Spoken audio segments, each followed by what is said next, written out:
Good afternoon, everyone, and welcome to High Top Sports Network. I am Doug Flanders, along here with Mason Flanagan. We are at Freeport Area Middle School here, home of the Yellow Jackets, the Hive, and we're getting ready to watch the Fox Chapel Foxes take on your Freeport Lady Yellow Jackets. This is the second game of the season for both teams. Fox Chapel yesterday lost a close one to Highlands, 36-29. So they're going to try to get their season into the win column. Freeport lost a nail-biter, 49-48 to Plum.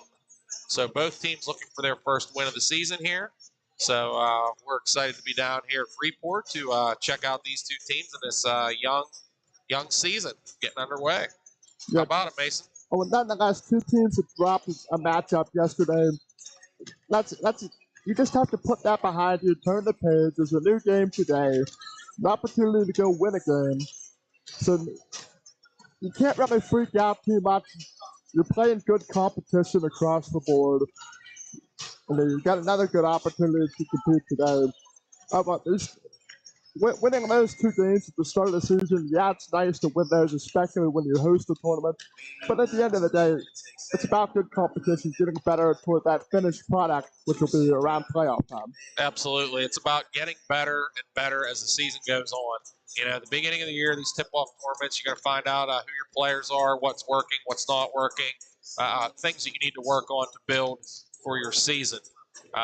Quick rundown of the starters for Fox Chapel.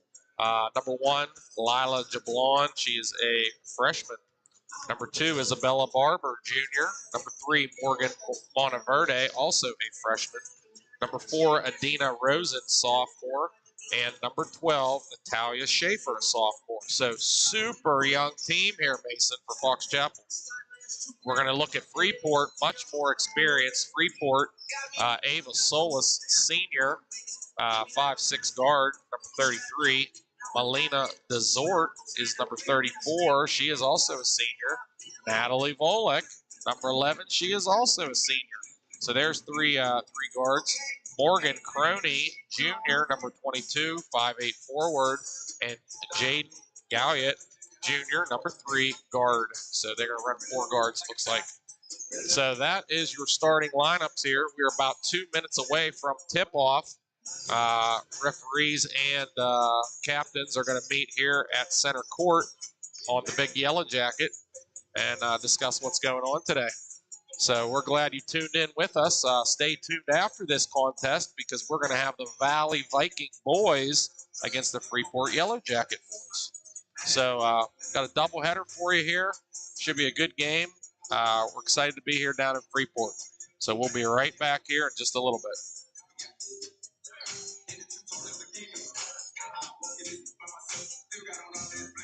Steffi's Country Catering prepares home-style made-from-scratch dishes that will have you convinced Mom made it. Whatever the occasion, Steffi's Country Catering will have you coming back for every event year-round.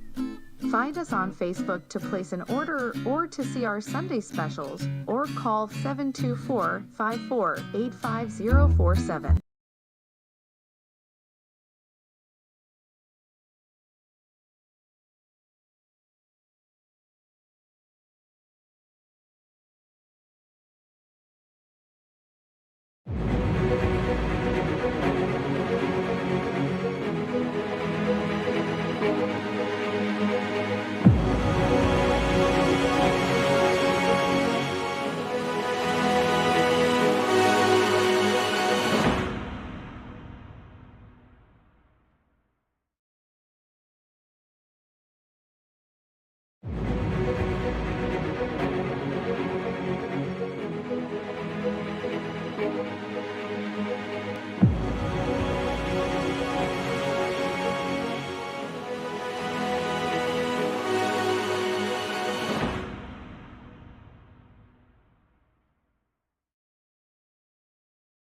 Before we go through starting lineups, we ask that you stand if you're able, and gentlemen, please remove your caps.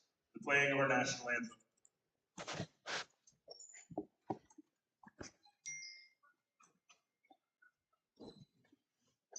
Oh, can you see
Okay, so we're about ready to get things tipped off here. Starting lineups are coming out. Mason, you want to get the Number 1, a start? freshman, They come out. Violet This side. Chapman. Fox Number Chapel 2, coming out. junior Isabella Barber. Number 22, sophomore Bella Urso. Number 30, a junior Sarah Swinburne. And number 33, a junior Sky Byrne. The Foxes are under the direction of head coach Marty Matsui. And now for your Freeport Lady Yellow Jackets. Junior, number 3, Shaden Gala. Junior, number 22, Morgan Cronin. Senior, number 11, Natalie Bullock. Senior, number 34, Milena Desort.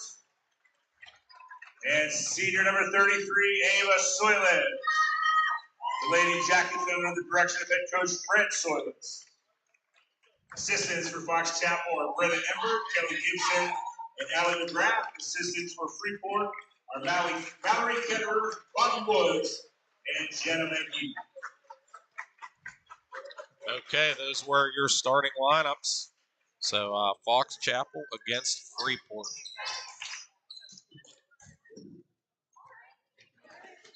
Getting ready to tip it off here. Let's see. It's going to be 33 Sky Burns for Fox Chapel. And that's 22 Morgan Cronin. Tip it off for Freeport. One good opportunity for one team to grab their first win of the season right here. It's just a matter of getting it done right here this afternoon.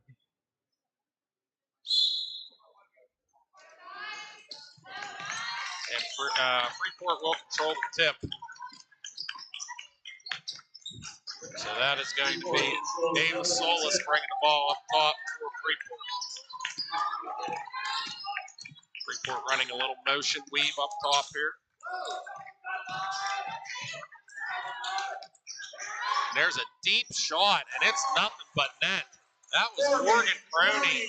So a nice start there for Freeport. Freeport in a 2-2-1 press. Let's see how Fox Chapel can handle that. That was tipped. It's going to stay with the Foxes.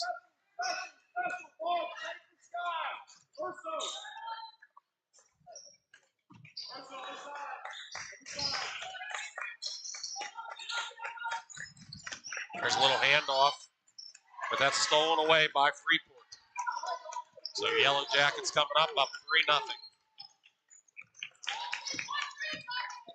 Solis handling the point. Passes to Wallach. Wallach to Gaylock. Back up top. Fox Chapel in a man-to-man defense. Should I say girl on girl?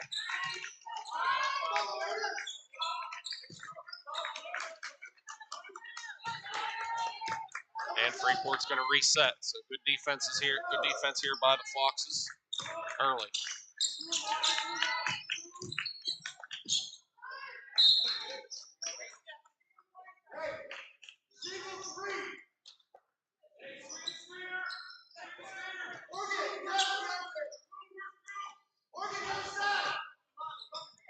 Very vocal.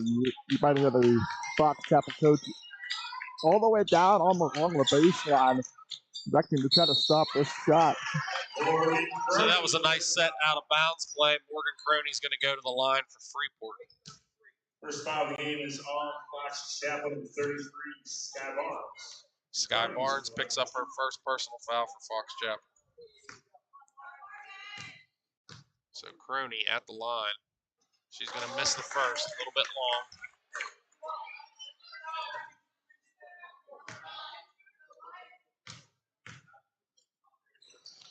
Second one is up and good, nothing but net. 4-0 Freeport. Freeport sticking in their press, and it's going to be a turnover. It's a good job executing on that pressure. Apply the pressure, try to force a pass. It might not be the pass you want. And fortunately for the Yellow Jackets, they got a ball that goes flying into the scorer's table. Yeah, we said Fox Chapel, very young team, so they can expect to see a lot of pressing probably all season long. So if you're Fox Chapel, you're definitely looking for improvement from these younger players. And there's a nice example of good defense there. And it's going to be a turnover, so it's going to come back to Fox Chapel. Yeah, very good job. I'll give Fox Chapel credit guarding the post area. There's really no easy look. The only time the Freeport got a shot off would be wide open. You can break that press. That's what happens, Mason. You get a nice, easy layup. That was Isabella Barber. So Fox Chapel won the board. Nice job there breaking that press. How about this for a change? Now it's press the other way. Ooh, tough pass in traffic. Freeport's able to control and draw the foul.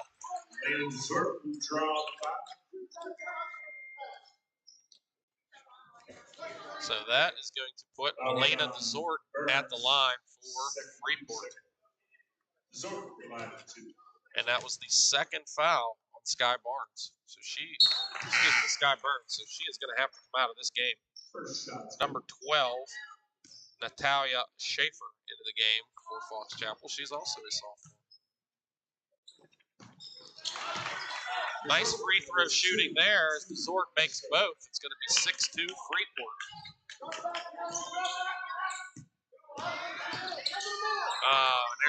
There's a cardinal sin, Mason. You can't do what's called a jump pass. If you leave your feet, you're putting yourself at a timing issue of when you can get rid of that basketball. So it's very important that they use ball fakes, keep their feet on the ground, and then make the pass.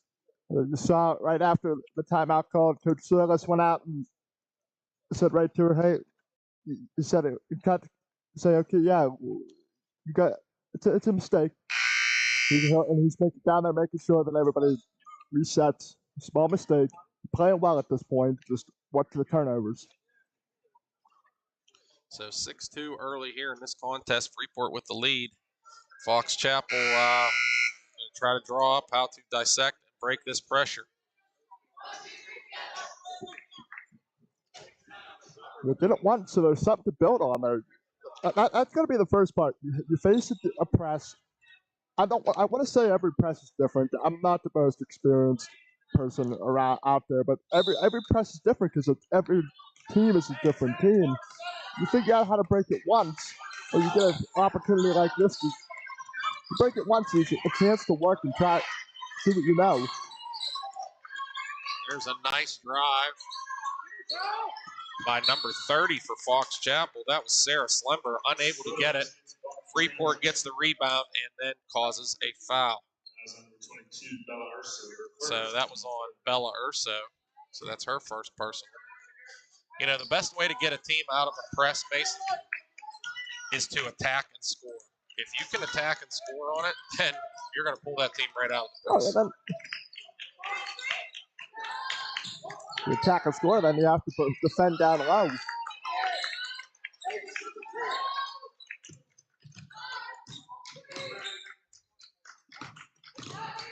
Still nowhere to for the Yellow Jackets to get inside. They're looking for that open lane. Maybe they have it here. Wow. And one. So that time, Zord was able to cut through there and draw the foul, and the bucket is going to count. First team 4. How about this 4 team fouls against Fox Chapel early? We're not even 4 minutes into this game. So foul trouble early, too. So that was the old 3-point play there, the hard way, 9-2. And there's a turnover. They're going to look ahead, Freeport. And there's a 3-point shot up. It's no good. Freeport with the rebound. And it's going to be another foul. So early here, fouls are going to be 5-0 against Fox Chapel.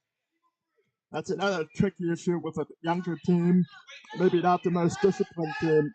Zord, obviously, running the baseline, the issue was going out of bounds. Why not try to make some contact and get a whistle? It's exactly what you did. Play that to your advantage. So there's going to be a jump ball. That's going to be possession arrow back to Fox Chapel. So it is 9-2 early, and Freeport's up. A few more fouls, and they're going to be shooting the rest of this half here, Mason. And there's a nice attack and a score. So that was number 12. That was number 12. That was Natalia Schaefer that scored. So that is going to make it 9-4. It's nice to see. Nice to see when you're thinking all these defensive schemes, or pressure, whatever. Just attack right down the middle. Show you're not afraid of it. Make a nice pass and just drive right through a good layup right down the middle. That's another good way to beat like a tight defense. If you could just blow it right by them.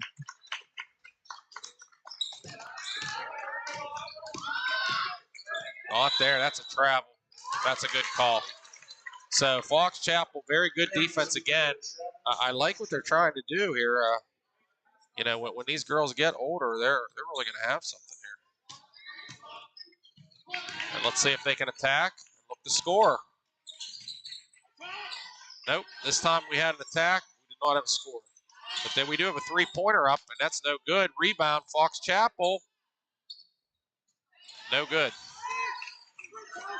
First 3 attempted by Fox Chapel. Wow, she got clobbered, Mason. No call. Lucky there for the Foxes. That would have been another foul. So.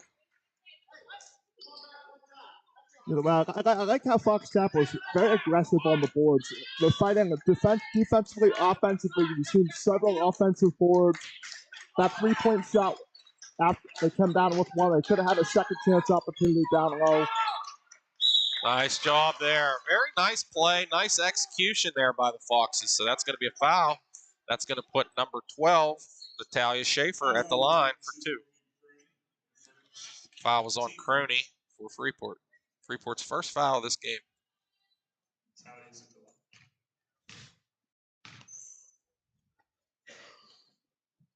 She's going to swish the first one. So that's going to make it 9-5 Freeport. Schaefer's first shot is good.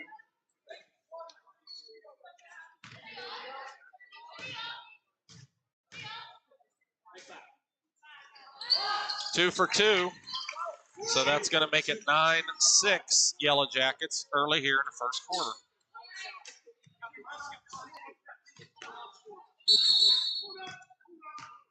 Yeah, scoreboard's wrong. Should be 9-6. 9-6. It says 11-4. There you go. It's early in the season. Everybody makes mistakes. That's right. Why we play these tournaments? Get the kinks worked out, Mason. Get all the bugs out, right? Get the kinks worked out with 8 games in 2 days. Beginning of December, Mason, it's full-fledged high school basketball. You doing this clear in through February. That was a double dribble. That's bad. They missed that. But it doesn't matter. It's rebound Foxes. And there's a wide open three. And that's a good shot there. That was number 22, Bella Ursa. We got a tie ball game, Mason. A simple change of momentum is all you need to write a different story or change the script completely. And that is going to be a travel. Looked like before the charge. So good solid defense there by Fox Chapel. 9-all, Fox Chapel ball. See, it seemed like when the timeout was called, the script completely flipped. It's no longer foul on foul on foul committed by the Foxes. Instead, it's they're finding a way to beat the defense, and they're getting shots down. And there's the rebounding, and that's going to be a jump ball, I believe. Yes. So that will go to Freeport.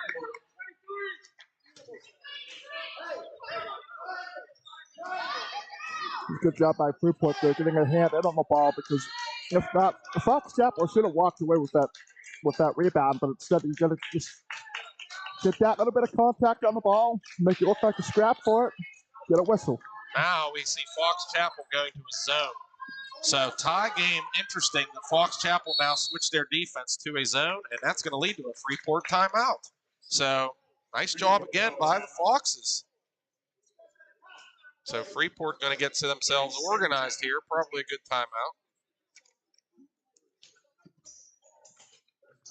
timeout. Might as well take a second and let's shout out our scoreboard sponsor today, Fred's Law Firm. You see, they are the scoreboard sponsor here for the girls' game. Great to have them on board here. If you need some legal advice, be sure to give them a call. Our contact information is right there on your screen. The great services they provide to the community. Yeah, we really appreciate our sponsors.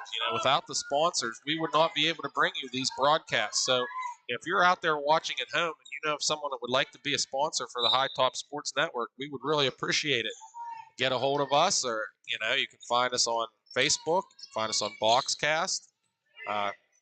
We'd love to have you as a sponsorship. So that time, Freeport dissecting that right out of the timeout. And number 30 was wide open for Freeport. Fox Chapel recovered just a little late, and that's going to put her at the line. She's going to miss the first.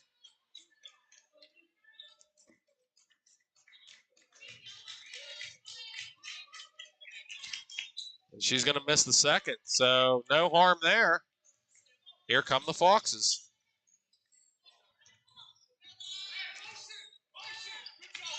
So Fox Chapel now running a motion offense against this Freeport man-to-man defense.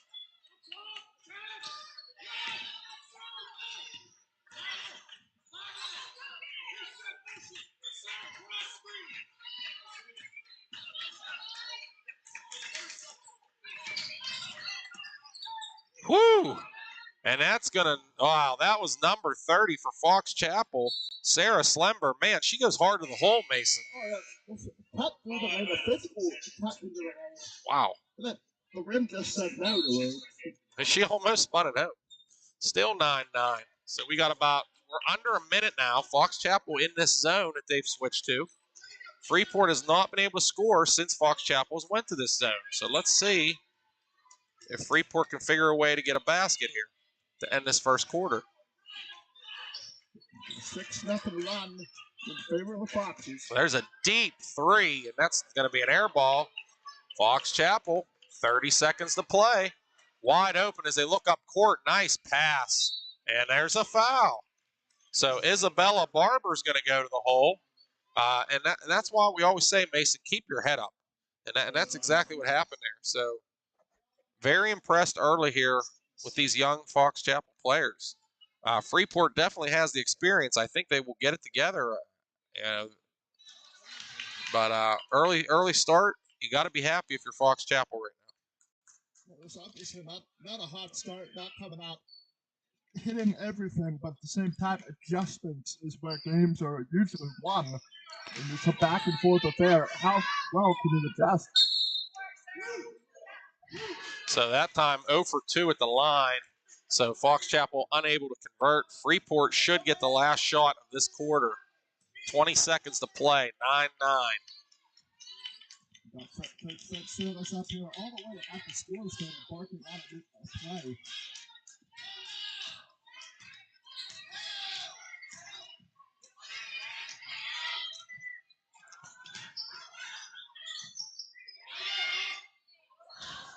And that is going to be the end of the first quarter.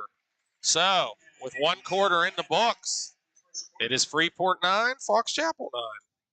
So, there was like a tale of two parts of a quarter there, Mason. You saw Freeport jump all over Fox Chapel, hit a couple shots, pressed them, got some turnovers, got 9 points right away. And then you saw Fox Chapel slowly work their way back into this contest to tie it at 9. As I mentioned, not the best start, but a quick adjustment is. It could have been you come out thinking of a different game plan and you have to change on the fly. And that's honestly when you really dig. Like, when you have a coach that can change up that game plan on the fly, it's really a way you come out here thinking about. You don't expect the press, or you make the press retreat, or you try to press of your own. That timeout, that first timeout we saw earlier in the quarter, maybe 2 minutes in, that's really whenever the momentum completely changed. A 5-0 run by Fox Chapel to end the quarter. Who knows at this point? Well, obviously, who knows? Because it's tied. For the boys or the girls, Getting a little shout out there from the public address announcer there, Mason, about High Top. So we want to thank Freeport for that.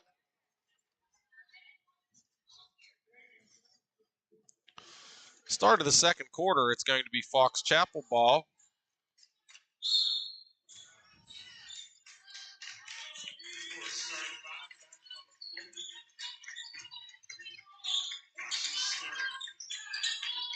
Freeport's going to stay in that man-to-man.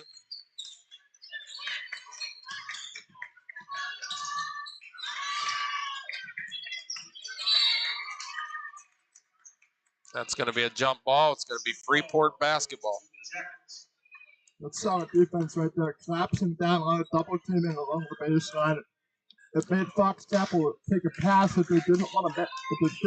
They shouldn't have had to try to make. They just not. She was going out of bounds. Fox Chapel's going to stay in that zone, and why not, Mason? I think that's a good game plan. You know, Freeport has the experience, the height advantage as well. So I think it's a good move by the Foxes to be in this zone. What I've been told is all this great ball movement is where you beat the zone. And you might have to force yourself to take more threes, but a couple of those, I guarantee we'll start to see doubts about the zone defense. Very animated coach Fred Solis here trying to instruct his players what to do here on the fly. Because right now, they're just passing it around. Deep NBA three, no good. There's a rebound, no good. And it's going to go to the Foxes.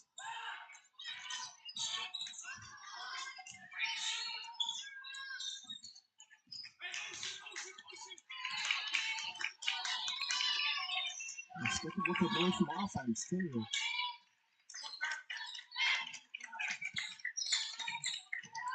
Wow, nice drive and bucket. That was number 24, Caroline Leland. So that is going to be Fox Chapel's first lead of this basketball game, 11-9. But right back comes Freeport. So really nice there. Morgan Croney, that's the first time Freeport has scored, Mason, in several minutes. So that's going to make it 11 all. Since they scored, they're able to set up their press and they get a turnover. So exactly what Freeport needed to get things rolling here. So it's 11-11, Freeport basketball. Malena Desort passes for Freeport. So Volek and Dessort up top, along with Solis passing that ball around the perimeter.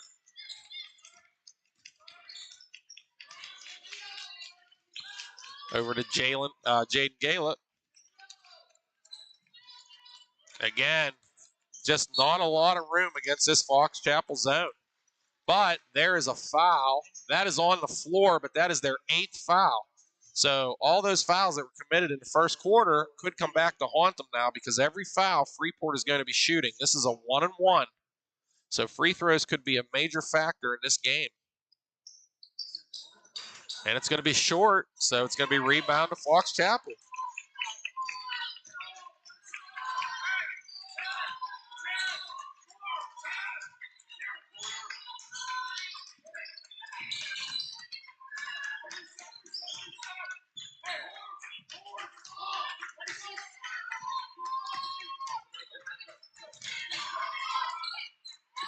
Double dribble. That's a double dribble, Mason. Yeah, you saw the jump. A little bit of the feet off the floor, trying to go over the defender's head. Thinking too much and not. Yeah, I think she saw what she needed to do, but she already gave up her dribble. So. In a way, that's good defense. Yep. Apply pressure, pressure, apply pressure. You never can apply too much in any situation. So passing the ball around the perimeter again, and that's fine with Fox Chapel. You know, that's what a zone is designed to do, Mason. Keep the ball outside the paint. That's what's happening right now. So Fox Chapel's going to get control of this basketball again. Freeport in their 2-2-1 press. Take your time, not be in a hurry. See, you got to keep your dribble and take your time, Mason. You get in too much of a hurry, and it leads to this transition layup. Ava Solis with the basket. Give Freeport the advantage again. This time, Fox Chapel breaks it, no problem. But it just wasn't there. So right now, this game is coming down to, can Fox Chapel handle a Freeport press? And if the answer is yes, it's going to be a good game. And if the answer is no, Freeport's going to blow them out in a transition, in my opinion. Once they get set up and they're in their half court, Fox Chapel's doing fine. But just as I say that, a big three-pointer there. That was Marley Schultz, and that was huge. So that gives Freeport a 16-11 advantage. She was able to find an open shot in that corner, Mason, with no one around her.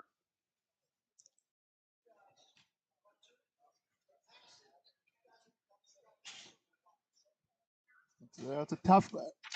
That's what I expect to see is with the zone continuing to be Freeport's go-to plan on defense.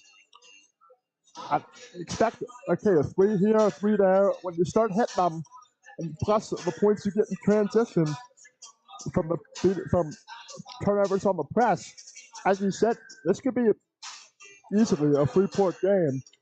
But on the other hand, Fox Chapel's found a way to stick into it the whole time. So at this point, 5 points is the biggest lead we've had in a while. But don't be surprised if Fox Chapel finds a way to hang around.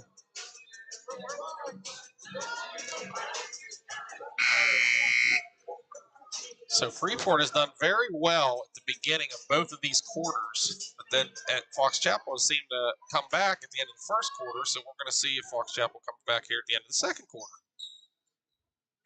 Freeport's going to see if they're going to stick in their press here. Yes, they are, so they're going to keep applying the pressure. It's going to be that same 2-2-1 press.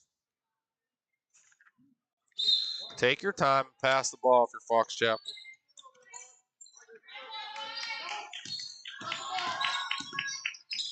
Nope, it's going to be a turnover, Mason. They're just having all kind of problems with that pressure.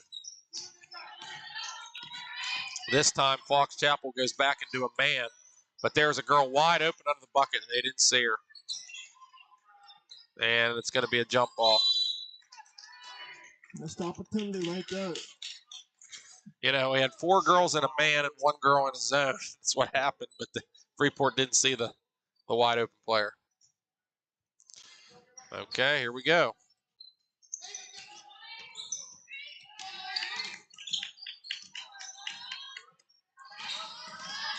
See, this time they were more under control and they were able to break the press. Freeport sticking in that man.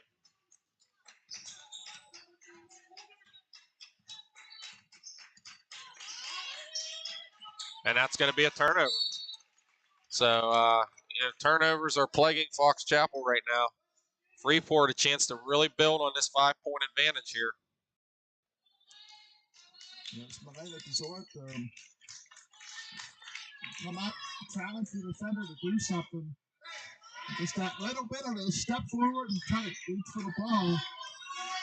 Get on the scramble a little bit. Rush in to throw the ball away. Fox Chapel right back to that zone, by the way. So that was, one possession of defensive man back to zone. So a nice little mix there by Fox Chapel. Wide open in that corner again. This time it's no good. When you rebound, Mason, not only do you have to box out, you have to go to the basketball. Like, if you just box out and don't go to the basketball, it's not going to help you. You have to go and get it. The ball doesn't always just magically come to you. Fox Chapel lucky there. That was an errant pass. 2 minutes to play here in the second quarter. We're still at 16-11.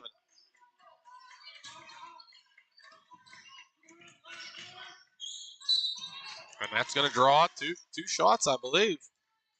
33, Scott Barnes. Aggressive drive through the lane. You can't get a good clean shot off the floor. Why not take an aggressive drive, get some contact? If you make it, you get a chance for 3 points. If you don't, you get a chance for 2. I told you, when you watch girls basketball, free throw shooting is so important. There's just so many times that girls go to the foul line, and you have to be able to make those shots. And there's a 2 for 2 there. So nice job there, Sky Burns. The Fox Chapel, they're now 2 for 4 up at the line today. Not a lot of opportunities, but they're trying to make a correlation later. And there's another turnover. We have to start keeping track of the turnovers. I think we have more turnovers than points in this game, Mason. Oh. I don't want to bet on that, but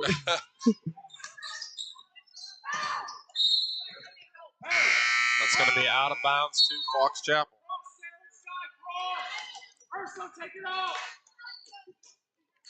Ball out of bounds to Fox.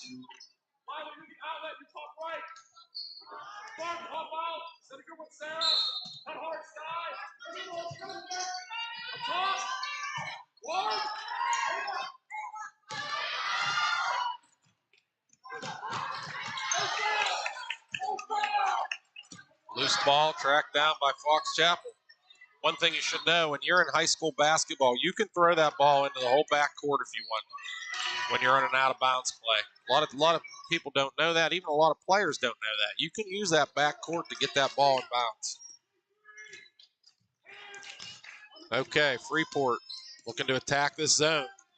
3-point lead. 1 minute to play here in the second quarter.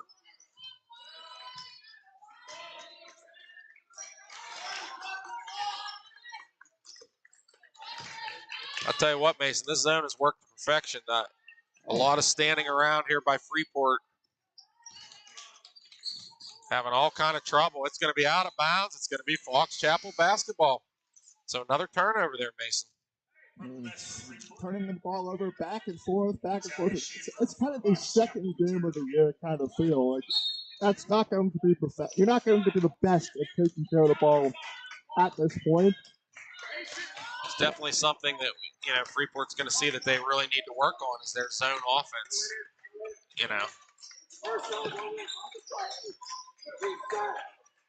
So Fox Chapel should be holding for the last shot. We're down to about 20 seconds, but they are not. Instead, there's going to be a travel. So that was went really too quick there. Not a good decision. It wasn't there. She forced it up. So let's see if Freeport can get a big bucket here to end this second quarter and stretch this lead. It's an interesting game plan when you hold the ball for 30 seconds before a shot when you're down 3. And in the long run, if you lose by a couple points, you could have thought, well, we could have had a shot if we had it then. Wow, that's short air ball. Nice play there by the Foxes, and that is going to end the quarter, Mason. So we're going to go to the half. Freeport 16, Fox Chapel 13. So we were 9-9 at the end of the first quarter. Freeport scores 7 in that second quarter, and Fox Chapel scores 4. So was not a lot of offense there, Mason. You know, a lot of it was good defense. You know, good credit to the defense, but some of it was just a lot of turnovers and bad offense. So. Yeah, we'll just able to answer the defensive coach, and we'll see what happens from there. Maybe a little bit more cleaned up offense in the second half. That's obviously what the fans want to see, but at the same time, defensively, you can't be mad at giving up 16 or 13 points. Yeah, the other factor in the game was Fox Chapel had so many fouls there, and Freeport really was not able to take advantage of that because, when Fox Chapel went to that zone, that was able to prevent them from fouling any longer. So, give them credit.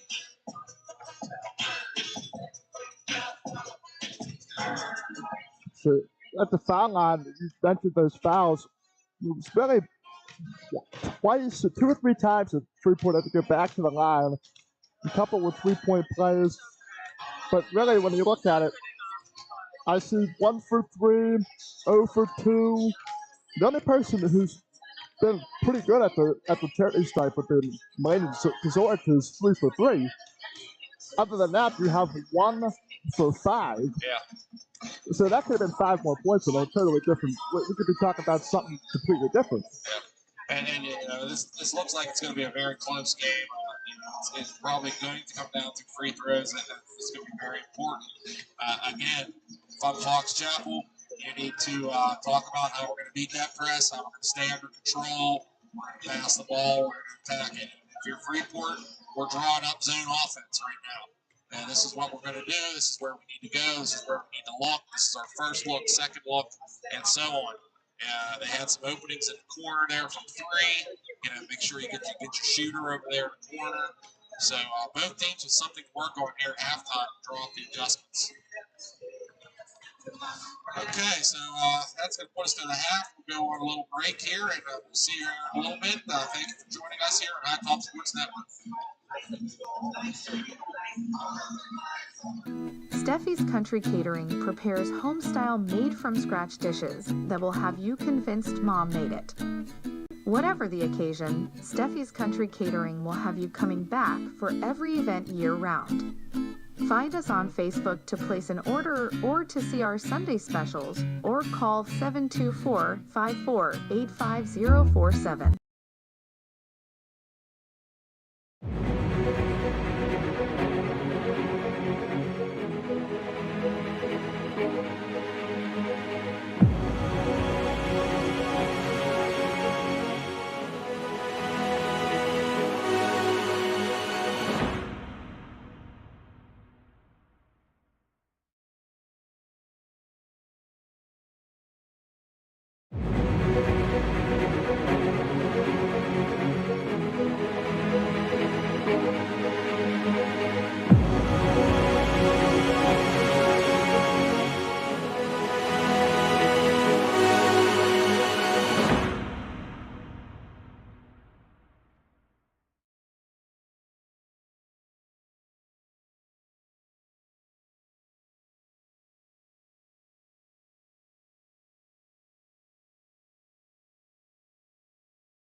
Hi everyone. Hi everybody. Hi everybody. Hi everyone. Hi everyone. Hi everyone. Hi everyone. Hey everyone. Hey everyone. Hi everyone. Hi, everyone. We're here tonight at the Richard G. Snyder YMCA. T-Bone. Guys, that's right. It's $5 Sushi Wednesday. Produce sale. Bananas. 45 cents a pound. Pork turkeys. You know why we're doing pork turkeys? We're doing a fundraiser. The meat keeps on rolling the Harry Sprinkle. You know what day it is today. It is Sushi Wednesday. $5 sushi rolls today. We're getting inspired.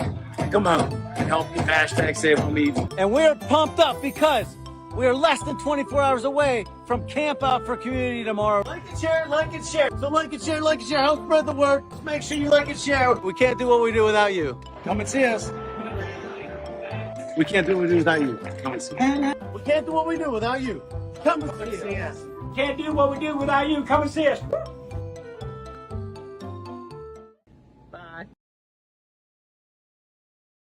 Armstrong Indoor Athletics, located at 132 South Grand Street Avenue in downtown Katanning, offers a state-of-the-art training facility and top-tier instruction by experienced coaches to help turn your youngster into the best baseball or softball player they can be. Batting cage and bullpen lane rentals are available for 30 to 60-minute sessions, and you can also sign your baseball or softball player up for private hitting, pitching, fielding, and catching instruction with our knowledgeable staff. Be sure to visit Armstrong Indoor Athletics online at aia.team or call them at 724-599-9761 for more information today.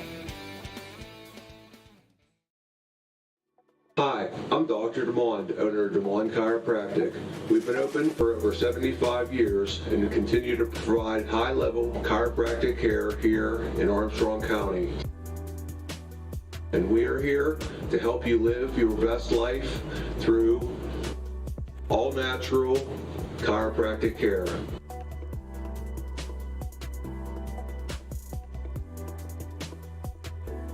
Come and see us.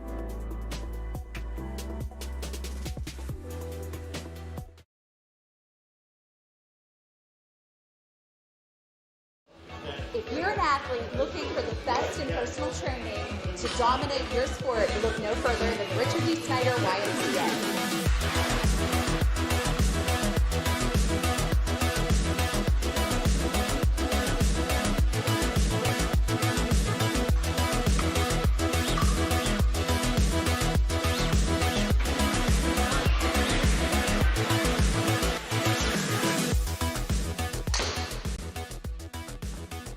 Come check out our newly renovated annex, complete with turf, everything you need to stay in shape, as well as our very own golf simulator, complete with all kinds of pro courses that you can play, so make sure to reserve your time now.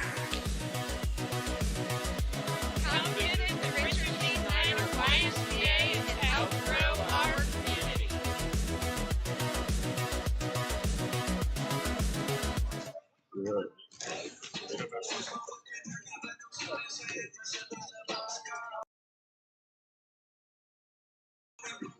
Welcome back to the High Top Sports Network. I'm Doug Flanders, along here with Mason Flanagan. We are at the half. Freeport Lady Yellow Jackets 16, Fox Chapel Lady Foxes 13. So nice first half here by both teams. We saw some adjustments made. Fox Chapel and Freeport sloppy in the first half. That's part of the reason we have our low score. A lot of turnovers both ways. Some spotty Freeport free throw shooting. We did see a couple nice hoops, a couple nice passing plays, but I think both teams can clean it up and do a little better here in the second half. So Freeport has the experience. We mentioned Fox Chapel while starting all younger girls, sophomores, and freshmen. So we will see. I guess they did start some juniors, a couple juniors. But we'll see if Freeport can extend their three-point advantage here coming out of the locker room. You're looking through the lead scores from the first half. I've got Kearney led all scorers with 6 points, closely followed by Milena DeSort, who had 5. Then two other scorers, Sogas had a bucket, along with a 3 from Marley Schultz. But the interesting thing for Fox Chapel is nobody has, you see, a bucket from 4 different girls and then a couple free throws here and there. Nobody scored twice, so they've been going to everybody. That's how you get what's called balance. Balance. There's no outstanding scorer. But there was a three. So we'll give him that. The three, of course, was by Bella Urso. That was back in the first quarter. So it's not like we see Fox Chapel trying a lot of those. Let's get Fred's Law Firm, our scoreboard sponsor here this afternoon. And big thanks to all of our sponsors here on the High Top Sports Network. We can't thank you enough for spending your time with us here, helping bring great coverage to every high school we go to. Yeah, we got a lot of local high schools here. Freeport, Kiski area, Armstrong. Glad we could provide this coverage to the area. I wish I was able to have this when I played basketball, Mason. I could go back and watch my games like these athletes I know do. Grandparents sitting at home watching their grandson and granddaughters. So it's just great for the community. It's great for everyone. We want to thank Freeport. They've been excellent hosts. Football season, basketball season. Really enjoy coming down here. They take care of us so well. So, third quarter underway, Freeport basketball. Fox Chapel in a zone. Looks like they're going to a little trap as well. So, 2-3 and looking to trap out of that 2-3. So, Freeport dribbling around up top.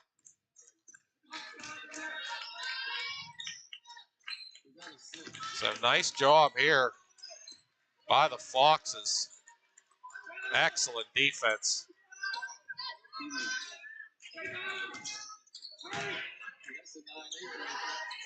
So, good job there. It's going to be Fox Chapel ball.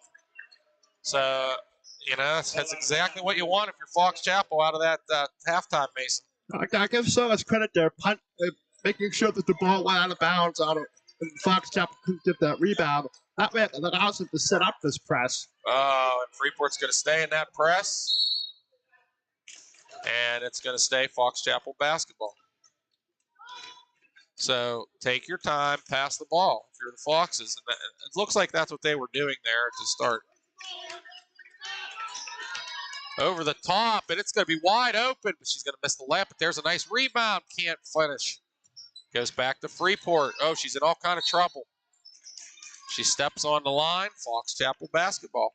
Looks like there must be something on the floor there in the corner. She looks like she slipped. Looked over toward her coach, to the side, to the bench. And there's something in the corner there. They're going to get a rag to wipe it up. Just outside of play. Freeport stays in that man-to-man defense.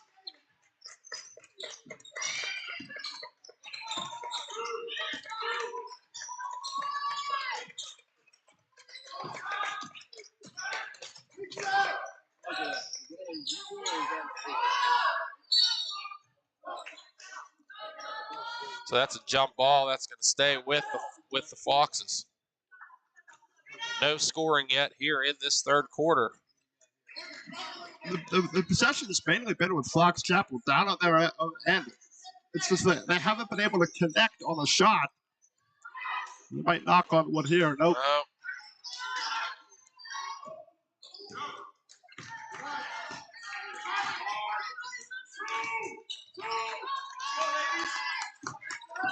Fox Chapel staying in that 2-3 zone. Can Freeport work their way inside, Mason? That is the question. Yeah, good ball movement around the perimeter. Should either open up a lane or it should open up an open three. And there it is. A little long on the shot. All Foxes underneath.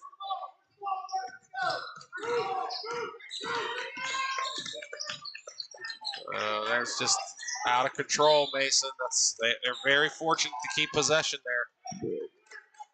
That's one thing Freeport's defense will do well is to just put the pressure on whenever anybody gets. I say 3 to 5 feet from out of play. put the pressure on, force them to make a mistake, get to tip the ball out of bounds, and make it them reset up their offense. Oh, nice pass. Nice left hand, a little strong. Rebound, no good. Rebound to the Foxes. Big fall on the floor. There's a three-point attempt, no good. Rebound to the Foxes. So Fox Chapel all over the glass here in the second half. They brought this up. They've been super aggressive on the boards all night. All afternoon, I should say. It's not quite night yet. Oh, that's a charge, not called. Wow. What are we watching out here, Mason? It's like the seventh or eighth. Travel, no bucket. The seventh or eighth consecutive offensive rebound. I wish there was an exaggeration. Cue the music on that possession, Mason.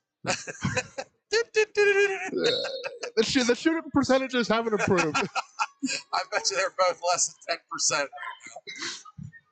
Okay, we're still looking for our first bucket here in the third quarter. And there's a deep three. No good. Rebound to Freeport. Freeport's going to keep possession. 3 minutes and 5 seconds in, you have to have a score in the quarter. But you can tell they were talking about defense at a half. Okay. Freeport moving the ball around up top. Trying to find a way to get into that zone, and again, it's a turnover. So just no answer, and there's going to be a foul.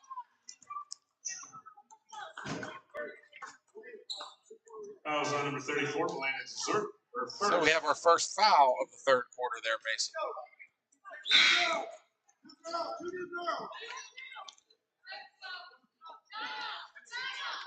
2 subs on the floor for Fox Chapel. Back on the floor, Natalia Schaefer, and 24, Carolina Inland. We'll see if they provide the spark to chip away at this 3-point lead. You're not going to believe this, Mason. Turnover. We just had another turnover. You know, I said in the first half, I think there's more turnovers than points. Mason, I am now for sure there are more turnovers than points. Okay, Freeport passing up top. Can they find a way to get inside? It's not looking like it, Mason.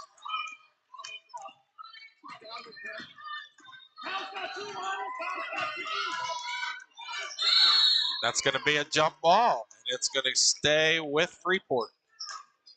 Jump ball stays with. Style up. Brooke Kmetzer, 42. You see her down in the paint. No, that's not 42. My bad. It's Crone. That's Crone. Corner three. No good. Rebound. This time Freeport. And there's a foul. It's going to be on the floor. I was correct. It was 42. That's down in the paint. They had her playing back until finally going up top. I was surprised. Looking for a screen or something. They're trying to get some kind of motion, confuse the defender. Wow. And there's a blocked shot. Here comes Fox Chapel. And there's a trip, and they're going to call that one. Still no scoring here in the second half. Fouls on number 34, Milena Dessert. Well, Mason, if it was an over-under, I hope you took the under in this one. Well, you know, I stay away from it. I try to stay away from that kind of stuff. Very superstitious. And there's a pass. Turnover.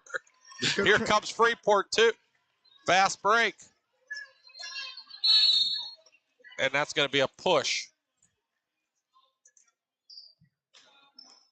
So it's going to be Freeport basketball on the side. Fouls on number 24. Caroline Leland, her second team second.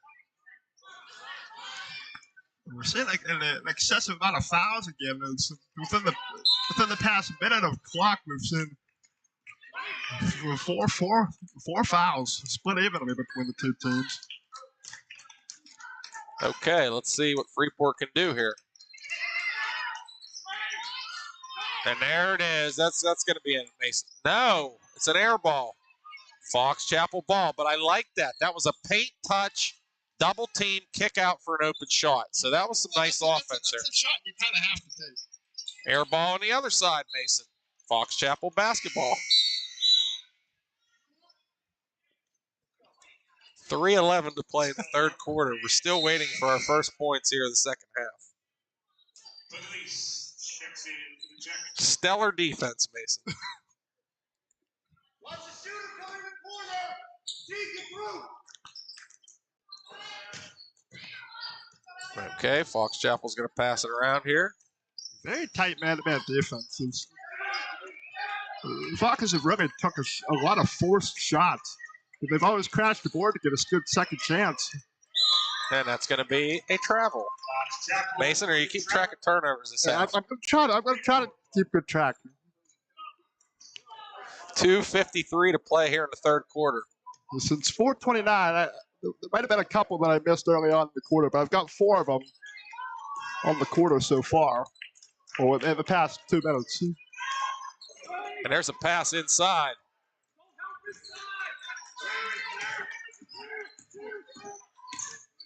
And Mason, you're not going to believe this. Another turnover. Fast break, Fox Chapel. We could have our first. No. Yes, we're going to have our first points in the second half. Maybe. No, we're going to have a foul. So Fox Chapel's going to go to the line. That is number 1, Lila LeJabon, the freshman. Chance to break the ice here in the second half.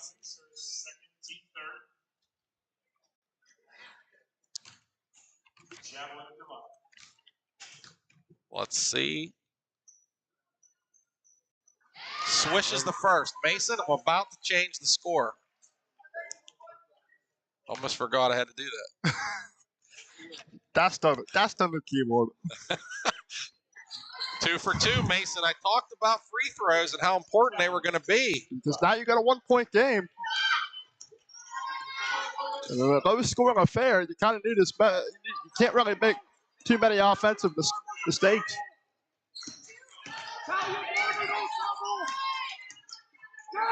Good defense there. And there's another turnover, Mason.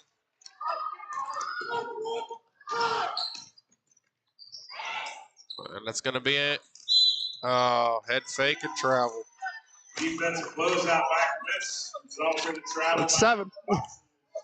Freeport basketball. From what I wrote down at a specific point, 4:29.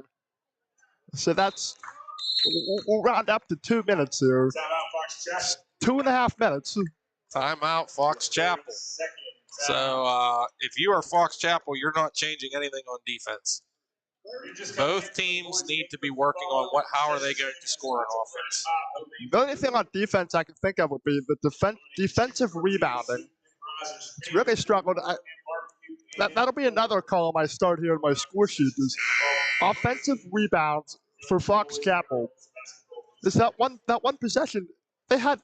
You just talk about second chance points or third chance or I don't know the last time I used the word for the words like 6th or 7th chance points in a basketball game.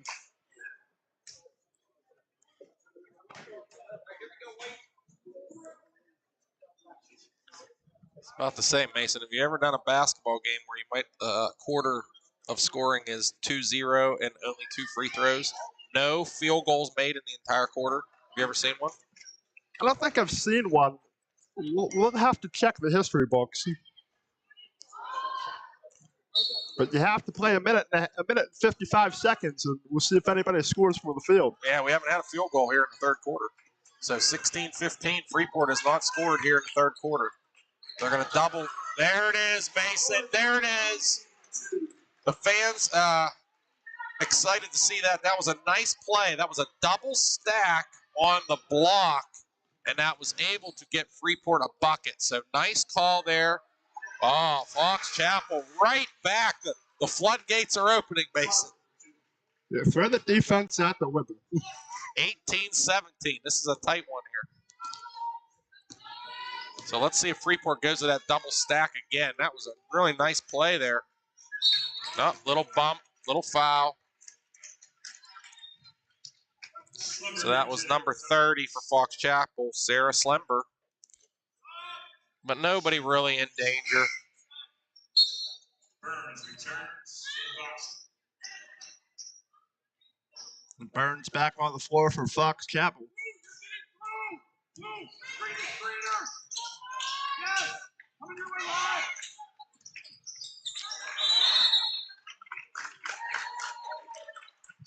That counts 2 turnovers. Yep, nice defense there by Fox Chapel. Turnover for Freeport and a travel back on Fox Chapel, Mason. It's a good effort diving for the ball. Diving for the ball, but you just can't do anything with it. Give the ball right back. Just nowhere to go, Mason.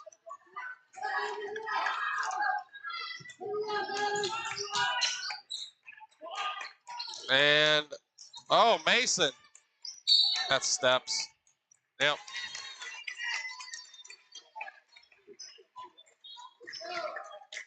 We did have 1 field goal, Mason. We did it. No, 2? We have 2 field goals? Yeah, we did. 2 field goals. The floodgates open. That's right. Floodgates. 18-17. Freeport holding a 1-point advantage here late in the third quarter. 30 seconds to play.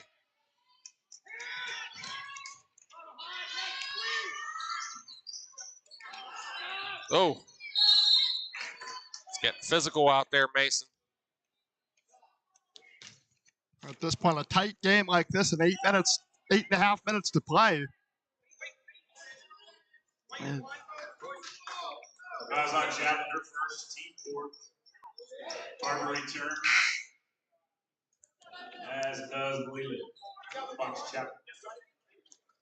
Check the ball on the sideline.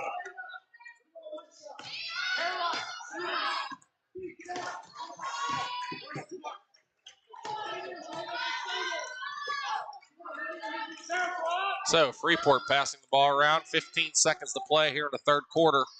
Holding that 18-17 advantage.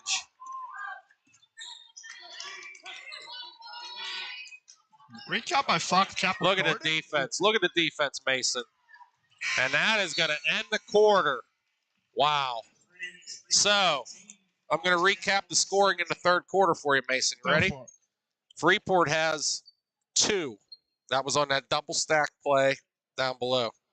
Fox Chapel scored 4. They scored on that little fast break, and they also made 2 for 2 at the foul line. So Fox Chapel outscores Freeport 4-2 in the third quarter to put us at 18-17 for the fourth. The amazing thing is it took until there was less than 2 minutes until we finally saw points. Yeah. There was 2 free throws at 1:55. Yeah, it's under 2 minutes. And solid defense, and Fox Chapel just being forced to take a lot of shots and then just getting the ball themselves. And several offensive rebounds, just unable to. Are these regulation hoops, Mason? You check the hoops before the game?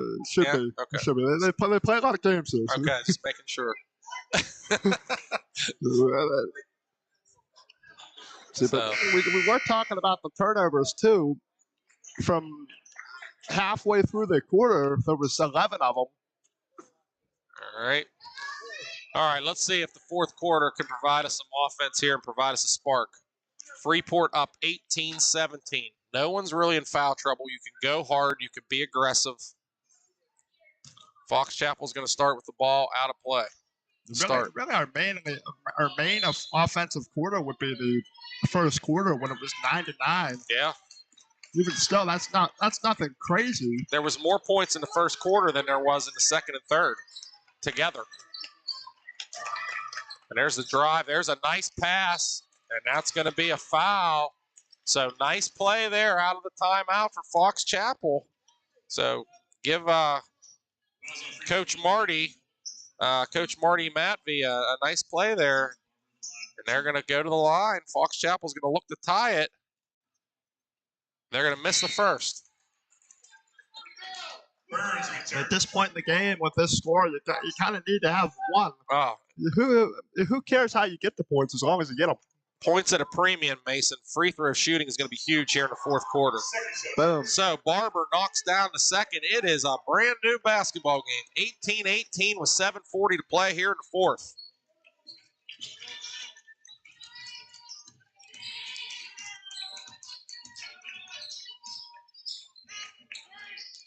And that's blocked. Fox Chapel basketball attacking on the fast break.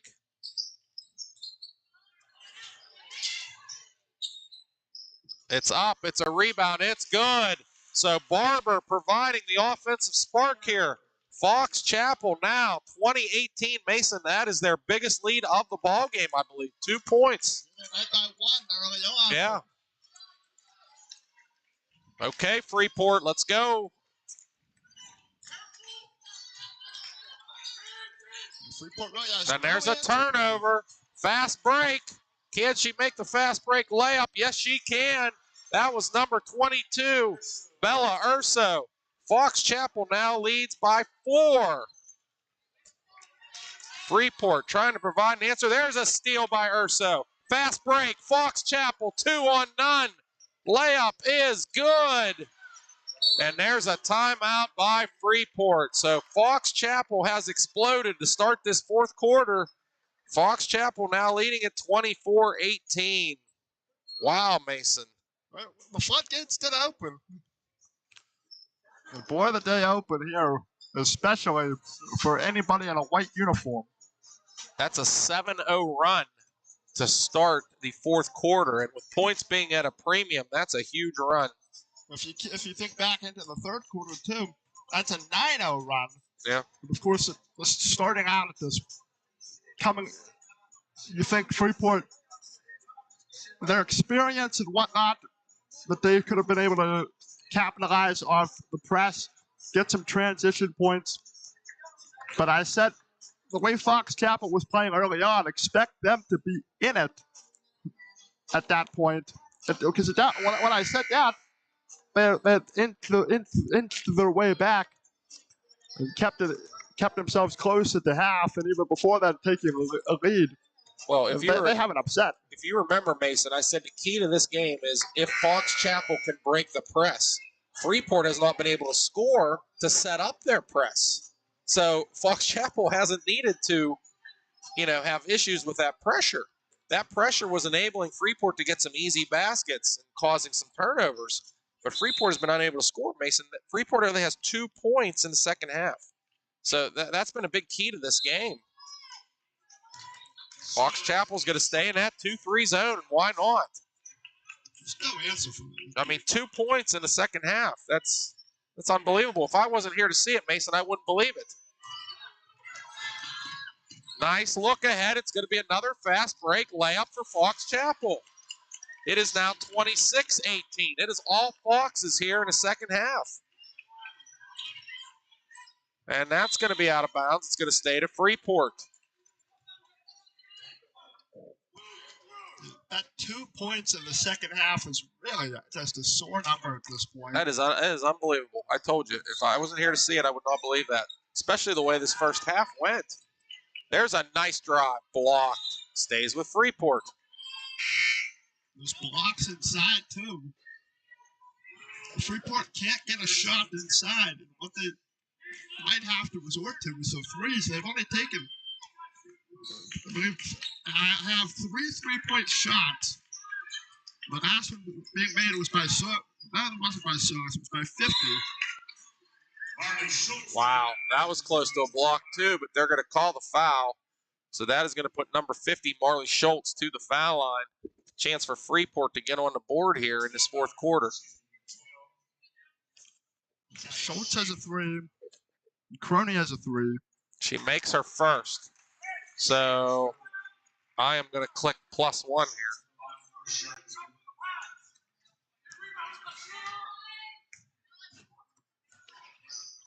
One for 2. Fox Chapel basketball. Here comes Urso. She's looking ahead. Fox Chapel again attacking. Fast break. It's going to be out of bounds. It's going to stay with the Foxes. It should. Yes, it's going to stay with the Foxes. So 26-19.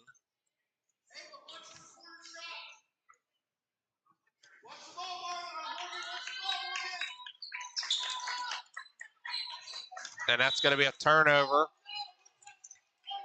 Wow. Bad call there, Mason. Bad call. It should be Freeport basketball. Tough decision. And then maybe a quick 5-second call for a makeup call. Well, Wow, Mason. Mark it up as another turnover. Wow. All right, Freeport, here they come. 26-19. Let's go, Yellow Jackets. Pass inside. Nice move up. Oh, that was the right play there, but unable to get it home. Freeport now picking up full court man-to-man.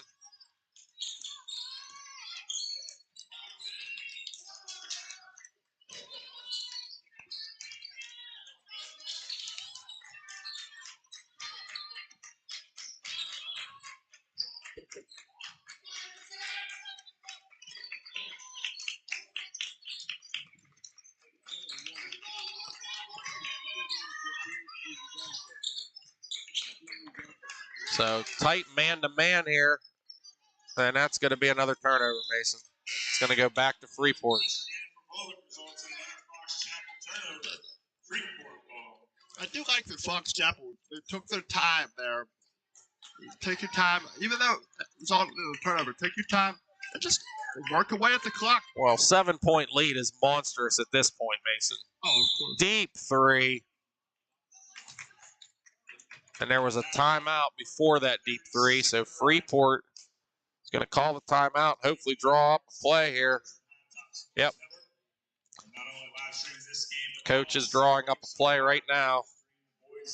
Hopefully they come up with a basket here if you're a Yellow Jacket fan.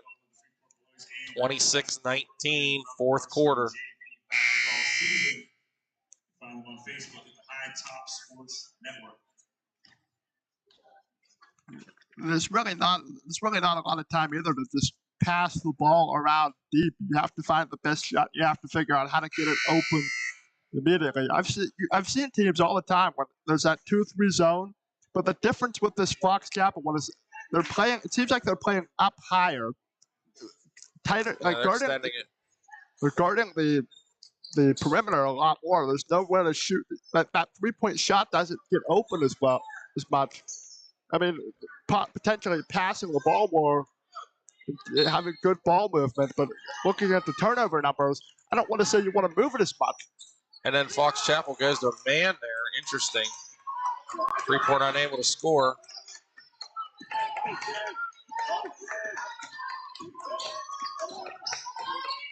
Nice pass. That's travel, Mason. Yep. Good call by the officials. 4:22 to play here in the fourth quarter. Fox Chapel leading 26-19. Freeport trying to chip away.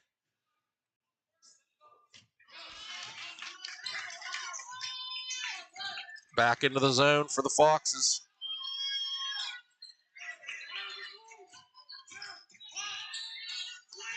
There's a turnover, Mason. There's a jump ball. 17 total turnovers here that I have from this point in the last quarter.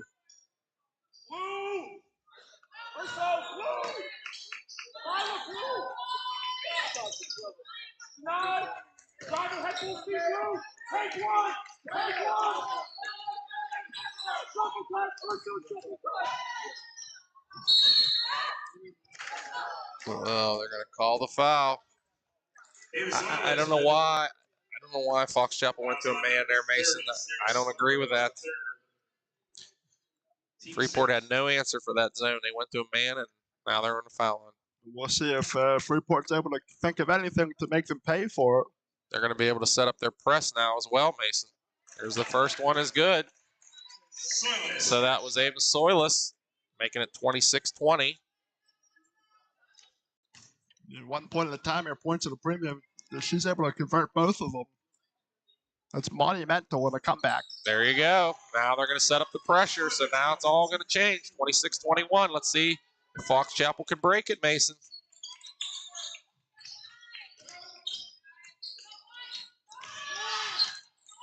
Can they do? that long pass up the court really has been their answer every time. As long as that long pass up the court is there, Fox Chapel shouldn't have many issues at all. Fouls are right now 6-5. Once you hit that magical number 7, then you are shooting the rest of the game. So Fox Chapel is 6, which means Freeport will be shooting the rest of the game because they will hit 7. Freeport has committed 5 fouls, so they still have 1 to give. Can be aggressive, try to get a steal. Fox Chapel leading by 5. That's a double dribble.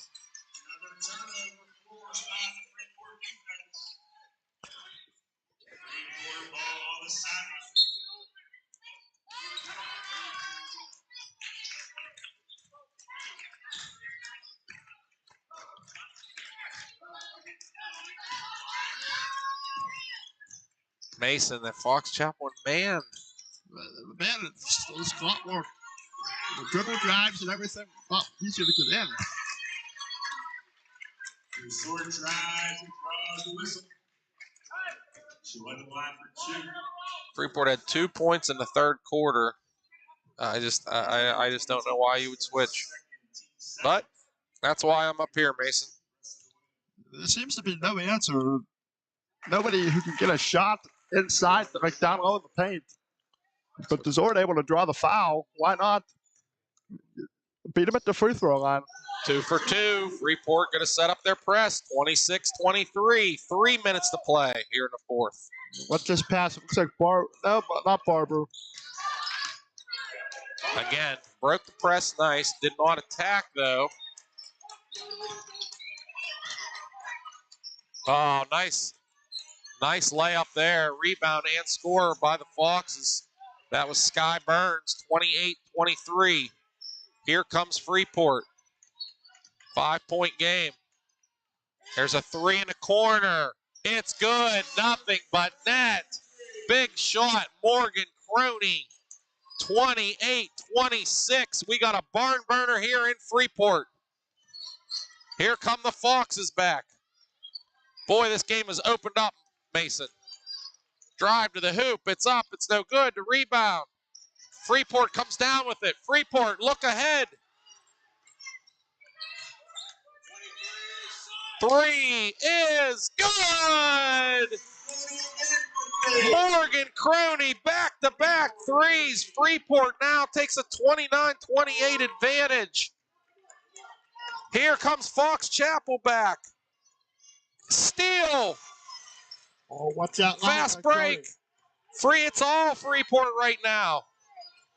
Yellow Jackets looking to push. And there's a good timeout. So Freeport comes all the way back, takes a 1-point advantage and calls timeout with 1:47 to play. 2 huge threes by Morgan Croney there, Mason. You can tell she was definitely just looking. The first person I looked to, it looked like maybe something in her eye or something. Very very excited coming off excited, but emotional coming back toward the bench. Not even to mention she was open for another one if they could have got the ball to her, but you can tell that it's been a whirlwind of emotion in the past couple possessions for the Yellow Jackets. We'll give Croney now 12 points for the Yellow Jackets. Yeah, Freeport had 18 coming into this quarter. They already have 11 here in the fourth. So Fox Chapel had 17 coming into this quarter. So guess what, Mason? They also have 11. So we're at 11-11 here in the fourth quarter, 29-28. I don't know how this one's going to play out. Minute 47 to play. We got a really good one here for you on High Top Sports Network. That's all I know. It was once a turnover battle and defensive showcase to the offenses might have had something to click, just 2 separate runs. We'll see if Fox Chapel ever elects to go back to the zone. Okay. Minute 40 to play. Freeport spreading the court, Mason, up 1. Wow. How is that a jump? It's more of a rip away. That's not a jump. For a jump, both teams have to have it for a couple seconds, Mason. She ripped it right off her. I call that a steal. Okay. Fox Chapel has the ball on the arrow.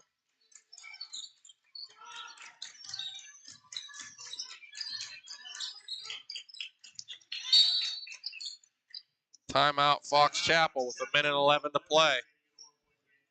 29-28. Freeport leading.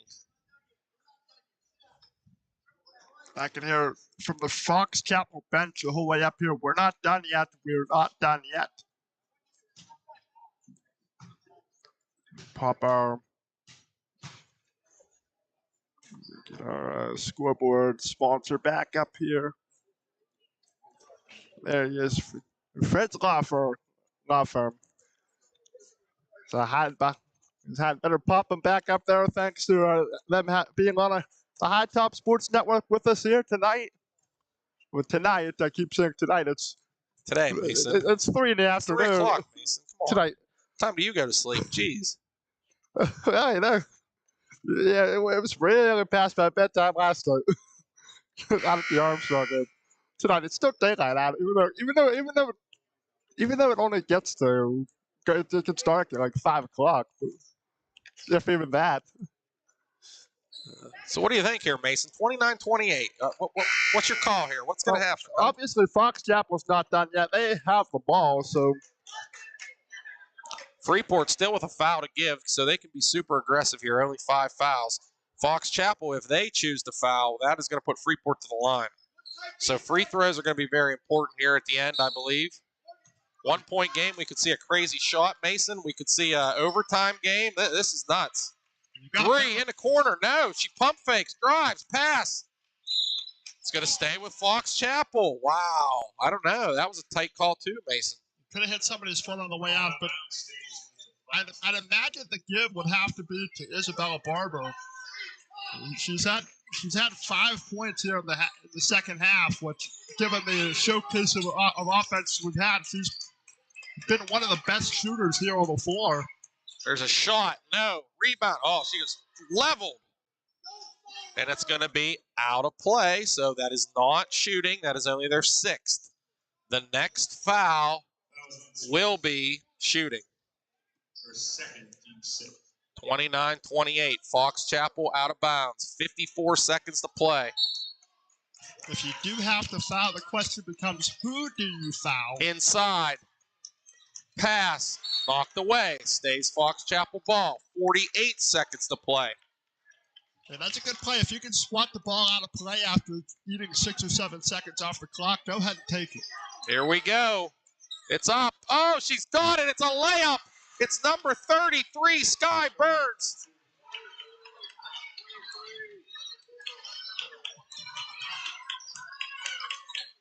"35 seconds.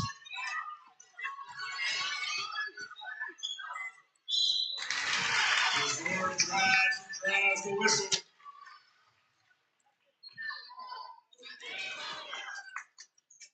That was on number 30, Slumber, her 4th. 30-29. Freeport now at the line.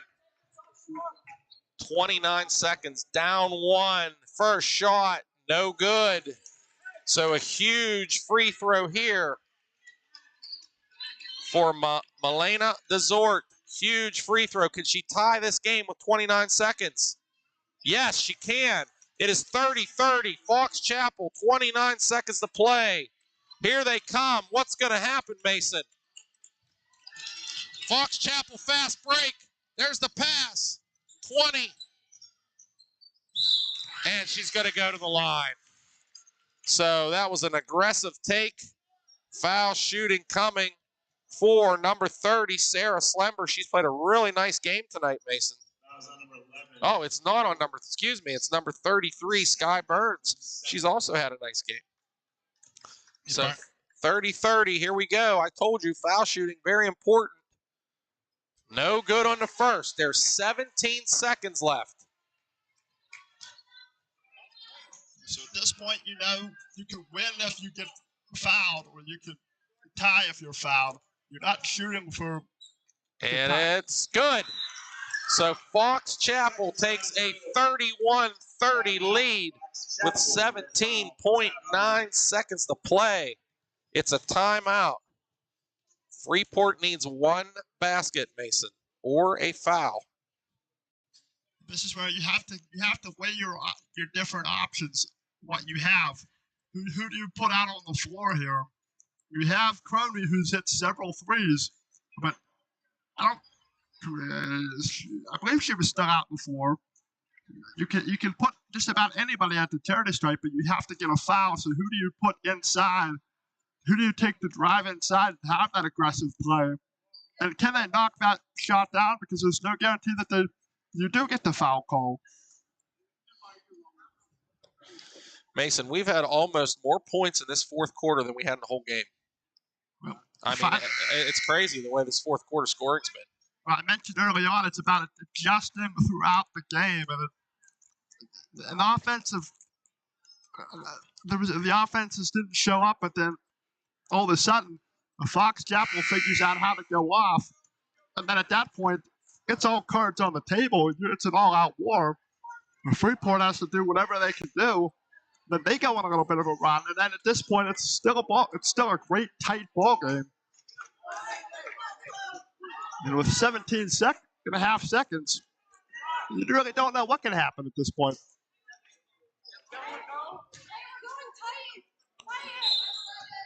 Okay, here comes Freeport. Here comes 15. Clock counting down, Mason. We're down to 10. Freeport down 1 with the basketball. Trying to set something up. That's a double dribble, Mason. Wow. 7 seconds to play. You have to foul now if you're Freeport.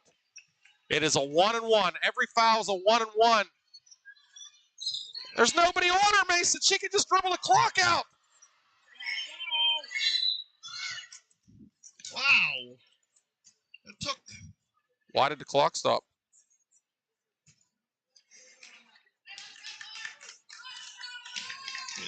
Okay, apparently they did call a foul. It took a while for the Zord to finally step up to hit, just tap on the leg, get the foul.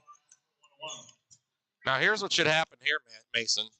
She should just miss it, and the clock will expire. Because if she makes it, then there's a chance they could throw a pass. She should just miss it, honestly. I'll just let it go. That's it. Fox Chapel is going to survive and win this game 31-30. Congratulations again to both teams. Fourth quarter scoring. Close, well-played game. Again, we'll be giving out Fox Chapel scores 14 points, Mason, in the fourth quarter. They had 17 coming into that fourth quarter. Freeport scores 12. So 31-30, Fox Chapel. What a game by both teams. That's tight, especially just flipping the script again at the end of that. Did we really expect to see such scoring to wrap up the game? But that's credit to Fox Chapel. Never gave up in Freeport. When they were attacked, they didn't give up either. And all in all, it's a down to the wire scrap for a win. A lot of both these teams, Mason, I think, have several things that they can work on and improve on throughout the season. If your coaches here, you go to practice this week and you say, hey, this is what we did well. This is what we need to work on. Obviously, taking care of the basketball. Freeport work against the zone. Fox Chapel. Thank you. Running through a scoring leaders for both sides. Crony had 12 for Freeport. Desort followed her up with 7. Outstanding players for both teams. First, the Fox Chapel Lady Fox. On the other hand, Barber had Barber right now being presented with the most valuable player for Freeport for Fox Chapel. 34, Malena Zort. Zort getting her for the honor for Freeport. Both teams, both coaches. So outstanding player awards, the Zort for Freeport, and Who was it? Barber, was it? Barber for Fox Chapel. Barber led all scorers for Fox Chapel with 7, but 7 points where it matters. And here come the guys. Okay, so we're going to take a break here. I'm Doug Flanders. This is Mason Flanagan. We want to thank you for watching Fox Chapel at Freeport. Girls, we want to thank Freeport for allowing us to be able to give you this broadcast. We want to thank our sponsors one more time. Fred's Law Firm, our scoreboard sponsor. We're going to take a quick break here, and we're going to be back here in about 10 minutes to give you Valley Vikings at Freeport boys. Stay safe.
Good afternoon, everyone. I am Doug Flanders along with Mason Flanagan. We want to thank you for joining us back here on High Top Sports Network.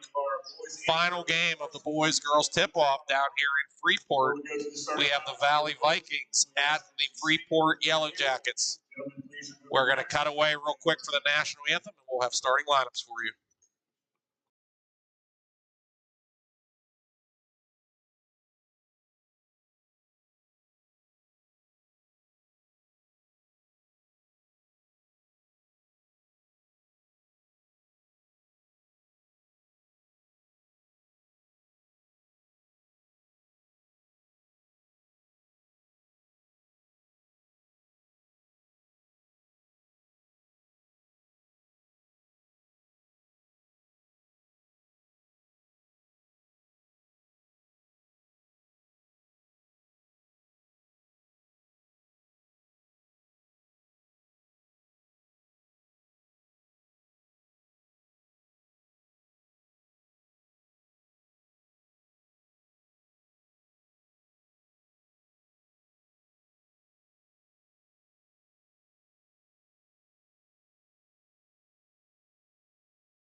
Okay, that was the national anthem. Starting lineups for tonight. First, for the Valley Vikings, we have number 22, Michael Allen. He is a 6'5", sophomore. Number 5, Clay Kazaya. He is a junior, 6'4". Number 13, Jaden Richter, senior, 5'10". Number 15, 6-foot junior, Jacob Staranchik. And number 50, senior, Xavier Wilson. So that is the 5 starters for Valley. They are coming out right now. Number 15, Jacob Serrania. For Freeport, 5 starters are number 2, senior, Ben Lane. Number 1, senior, Zach Clark. They're both 5'10".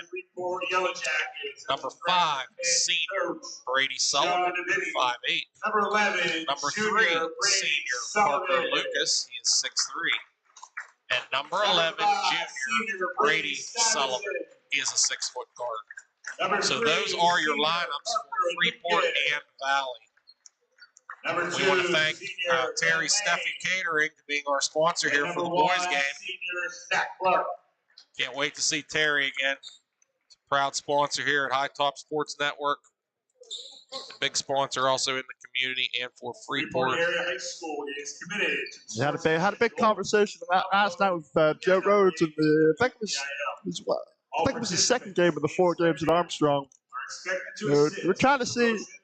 We're trying to see if we're just going to test everything and see if there's anything that Terry cooks that isn't that good. I don't think it's anything. Great food, great guy. Known Terry a long time. Okay, we're about ready underway. Freeport in their white home unis with a yellow and blue trim.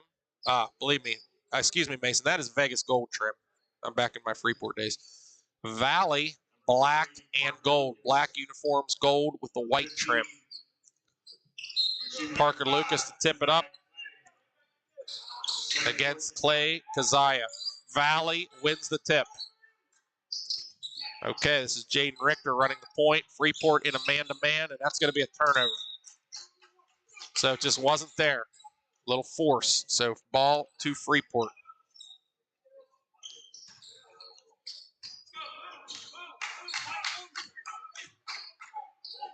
So Valley looks like they are in a 2-3 zone, Mason. 2-3. We saw a big 2-3 in the first game. We'll see if Valley took some notes from the Fox Chapel girls volleyball team, basketball team, I should say. Freeport swinging the ball around here, and there's a nice, easy layup for Parker Lucas. So very nice play there. 2-0 Freeport.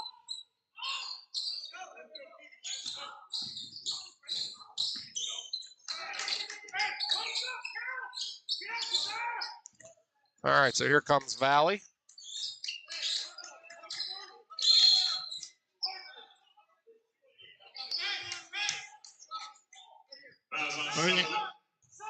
Very animated head coach Sean Deviney after the foul.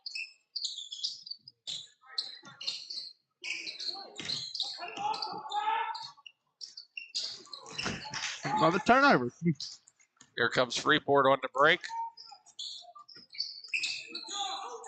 Wide open three. It's no good.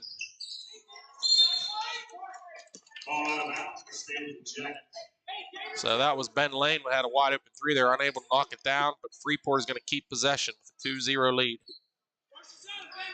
No reason to rush it. That shot isn't going to fall every single time. Clark inbounds to Lane, but Lane unable to handle it there. It's going to be Valley basketball.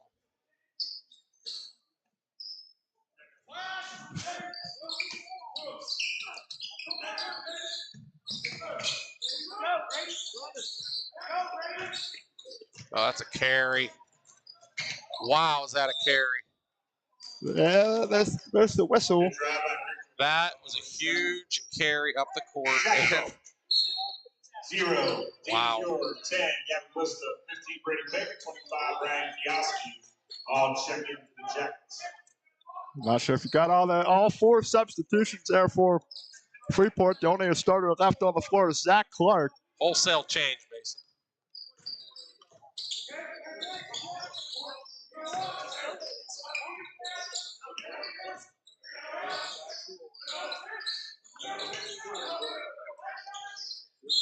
That's how you draw it up, and that's going to be a foul.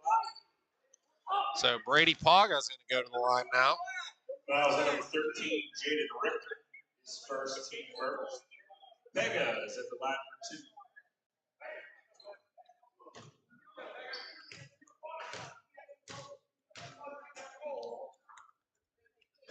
for 2. There we go. Paga drains his first. Steffi's Country Catering. The free throw. He's our free throw sponsor officially. Oh, did not know that, Mason. That was officially, but we got him here supporting us. Paga 2 for 2, 4-0 Freeport. Oh, that's steps.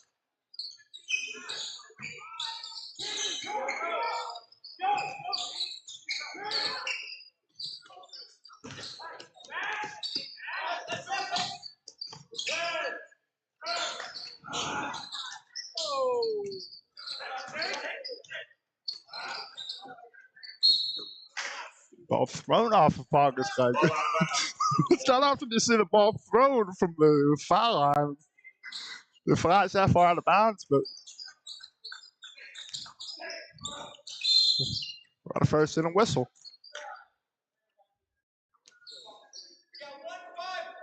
That was on Brady Pickett, his first team second.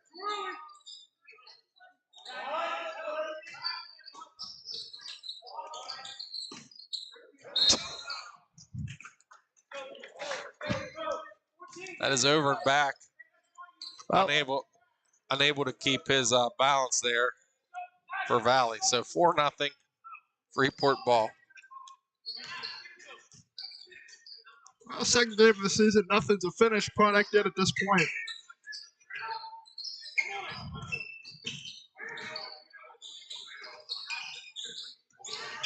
There's a three. No good. Rebound Valley.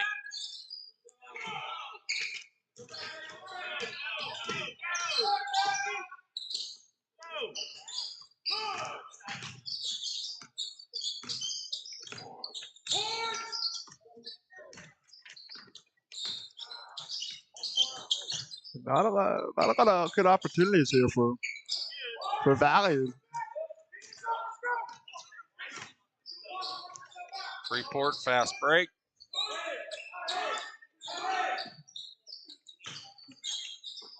There's a wide open three. No good. Rebound Freeport. Another open three. No good. Rebound Freeport. Nope. It's going to be out of play. Freeport basketball. Ball out of bounds stays with Freeport. Lucas, Stevenson, Sullivan return for the Jackets. You might have heard over the PA system. Three of the five starters back onto the floor for Freeport. And Clark, the lone starter, to remain after the four substitutions or take a quick seat.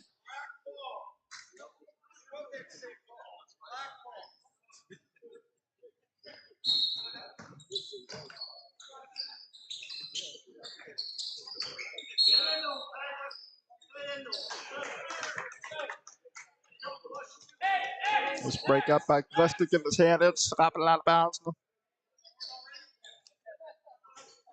Very confused on what I think they gave it to the wrong team there, Mason. I don't know. There's a nice layup there for Parker Lucas. It's going to be 6-0 Freeport.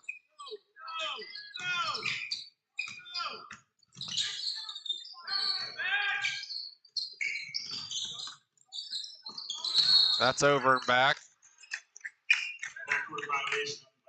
How many over and backs have you seen in one game there in a quarter, Mason? Oh, there's been two so far. We've got 4 turnovers, all on Valley.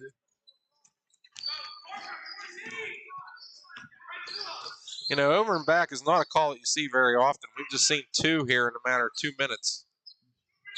This would be a very different game. The rim has not been friendly for Freeport's shooters. We'd have been looking at a 10-0 game already. The Valley has really had no easy shot at all to go for. Very, very tight man-to-man defense by Freeport.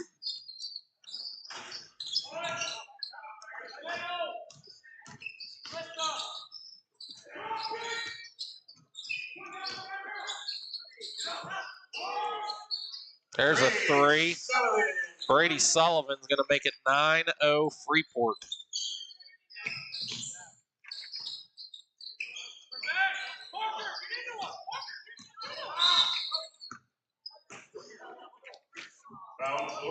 The foul on Cluster, Freeport's 3rd foul.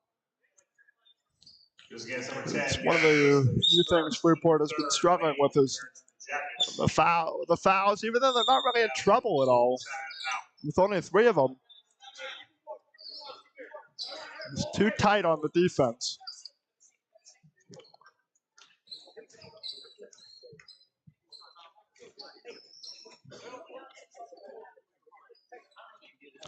So we have a timeout on the floor.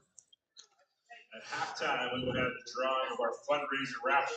4 sets of tickets will be given away respectively to Steelers, Penguins, and Panther basketball. Fundraiser sold by all of It has been all Freeport here early, Mason, and like you said, they haven't even really shot well, but at least they're getting shots there, Mason. Everybody's shooting, but you've got Parker Lucas with 2 buckets, 3 from Sullivan, and a couple of free throws from Pagan. But other than that, the ball hasn't been falling easily all night. Which we'll see if adjustments are made to the shooting throughout the afternoon. I almost said night again, but I think you did say night. I definitely said tonight. Whatever the 4 minutes or so this game has been playing, I've definitely said tonight at least once, maybe twice. Be another tally for the score sheet. They already got turnovers and points. The times I said tonight will be the next one. There's another turnover, Mason. And there's a pass, Ben Lane. He's going to be fouled. It don't matter how you score them, as long as you score them. So Ben Lane's going to go to the line for 2. Freeport continuing on this run.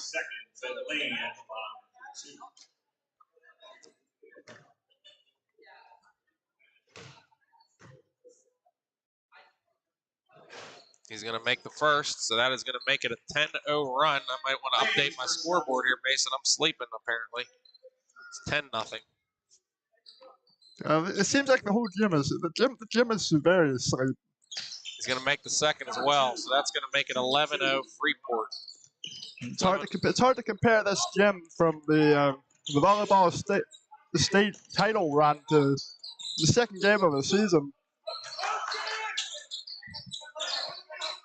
The energy will have to build sooner or later. Another turnover. And bucket. So Brady Stuyvesant's going to get on the board. That's going to make it 13-0 Freeport.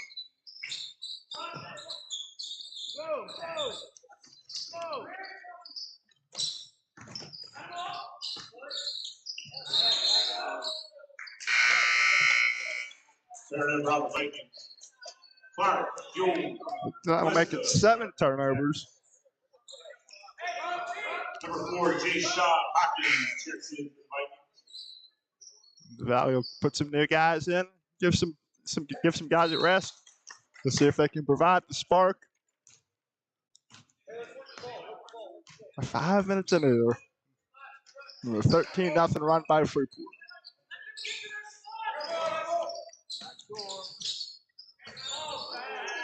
Ben Lane with a nice pass to Parker Luke. Oh, excuse me, Dean Fuhrer. 15-0 Freeport.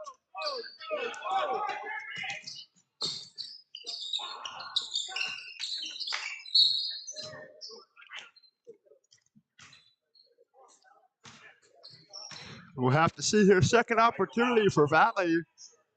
Get to keep the ball after it was swatted out of play. Fourth foul against the Freeport, apparently. Apparently it was a foul on Fuhrer. Errant shot. Was that a shot? Is that what that was, Mason? Well, it might have been. 17-0 Freeport. Steal and foul. Dean Fuhrer has the line for 2. Fouls on number 15, Serenia. Spreniak's second foul for Valley.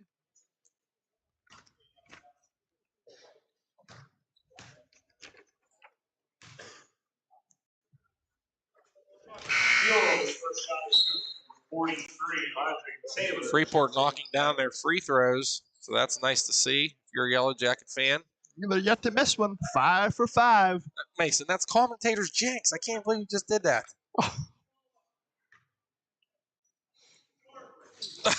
Wow. What I tell you.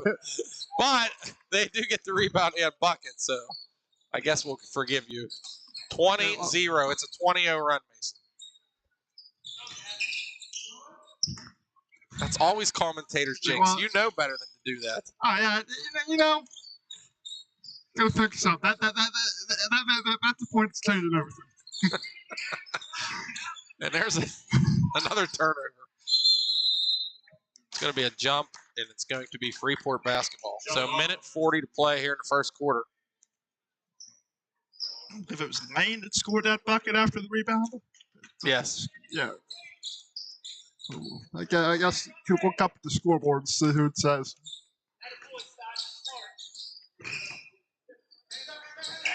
And there's a 3 short. Rebound Valley.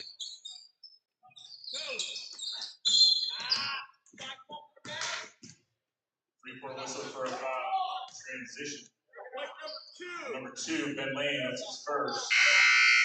Freeport definitely struggled with the fouls a little bit. 5 already. 5th foul at Freeport. Sullivan returns. Might be Valley at the charity stripe for the whole second quarter. Can't wait to see that one.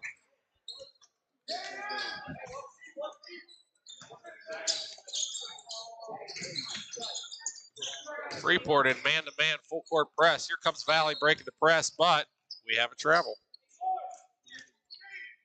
Defensive pressure drives and travel at the Vikings. The 10th turnover. It's never good, Mason, when you have 10 turnovers, especially when it's all in one quarter. So 20-0 Freeport. Freeport moving the ball around the perimeter here, looking for an open shot. Multitude of players. have played here for Freeport. Definitely a plus. Freeport moves the ball very well. Very crisp, huh? Rebound. Jump ball. No, they're going to call foul on Freeport.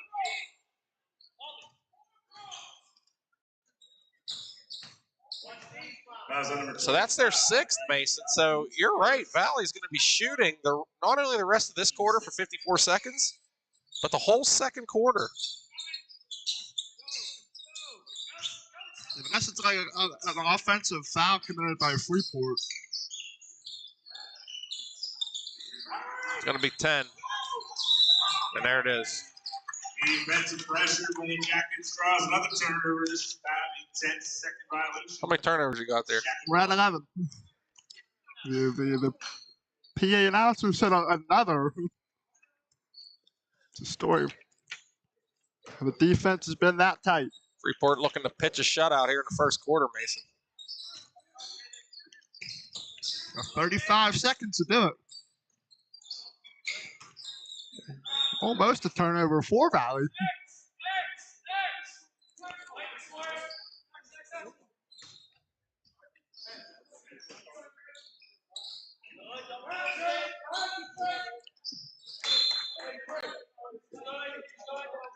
.29 seconds to play here in the first quarter. 20-0. Freeport leads. I'll give credit there to Tyree Jamison. Swatting the ball. Able to swat the ball. Play some good defense on that far side there. Inbound and keeping the score from going above 20. Keeping the lead at that 20.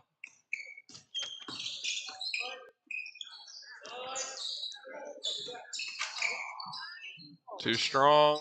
Valley ball. Uh-oh.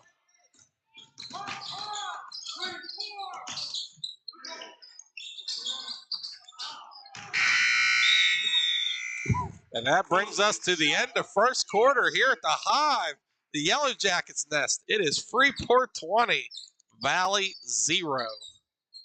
Well, as you see on the scoreboard, there are several great contributors. A very much team performance for Freeport. You see a couple guys in the bucket up there, but got Dean Fury has 3 points. And Parker Lucas has 4. Got 6 for Ben Lane, a 3 from Sullivan.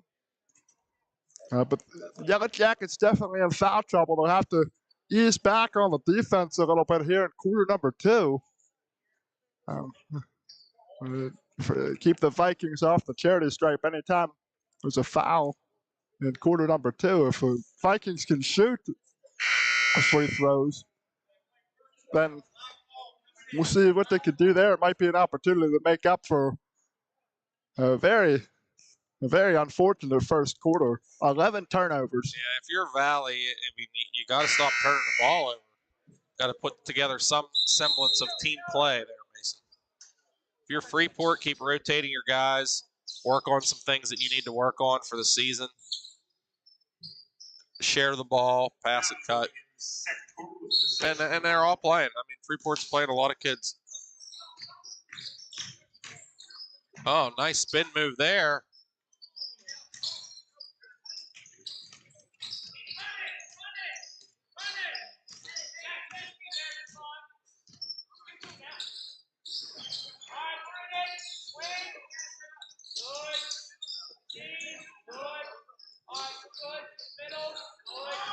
Nice. Nice block. Oh. Maybe not a clean block, but make him shoot 2 instead of an easy 1. As number 5, Clay is first. Was close to being clean. Team 4. Fury 2. Valley does have the athletes to do some things. They have the athletes getting up there blocking. You have a guy that's 6'5" down there.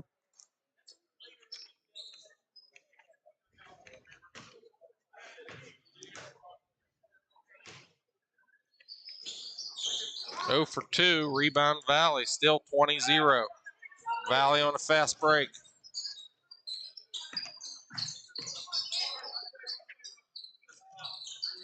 Pops a 3, good. And that's going to break the ice. That is number 15, Jake Staraniak. And Valley's on the board, Mason. I'm going to click this little 3 button on the Valley side. There you go. And there's a block, rebound, and there's another block. So Valley, good start here to the second quarter, and then we have a foul, so that's going to put Valley shooting the rest of the half here, Mason.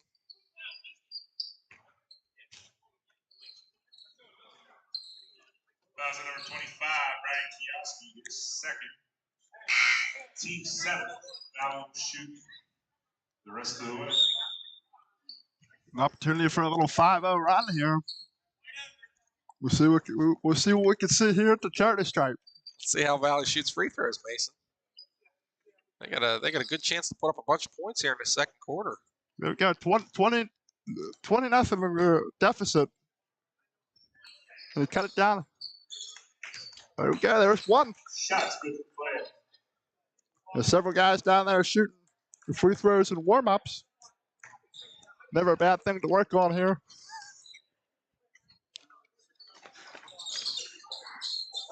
Okay, 1 for 2 at the line, so that's going to make it 20-4, Freeport leading. Uh-oh, there's a steal. Oh. Valley was looking for another bucket there. A little too excited. It happens to everybody.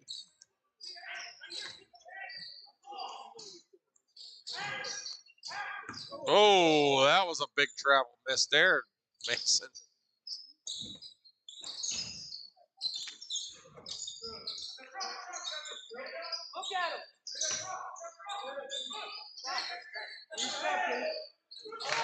Another block. You know, it's several blocks by Valley in this game. They have a good amount of guys who are pretty tall. I mean, everybody towers. There's one guy 6'5". He towers over everybody.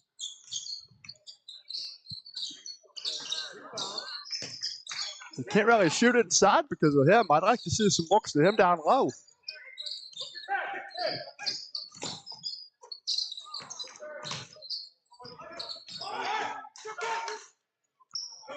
Two on none. Brady Sullivan for 2. 22-4. Freeport breaks that 4-0 run, Mason. That's their first basket here in the second quarter. Nice pass there. So that's going to make it 22-6. That was Michael Allen with a bucket. Yeah, Allen, definitely a guy that I'm surprised that the Vikings don't feed more often. He's a big boy under there, that's for sure. And there's a rebound. He swallowed that partially blocked shot a while ago. It was still over the rim. He was able to jump up and grab it. And that's going to put Valley at the free throw line. So, and they spotted him that nice 20-0 lead. But after that, Valley right now leading this second quarter 6-2. They're going to be shooting. On every foul they are shooting. I don't understand how these officials are trying to give it to him on the side. They should know. Every foul you're shooting. Look, he still hasn't figured it out, Mason. He's laughing because I think he knows. Second game of the year for the officials. Exactly. They're warming up too, Mason. I give them a pass. So this is Tyree Jamison. Oh, there's your boy. Looked like he was doing a little dance inside there, Mason. That's going to be called a travel. Yeah, we're trying to prevent the jump ball and after the rebound. Gotta make sure your feet stay still.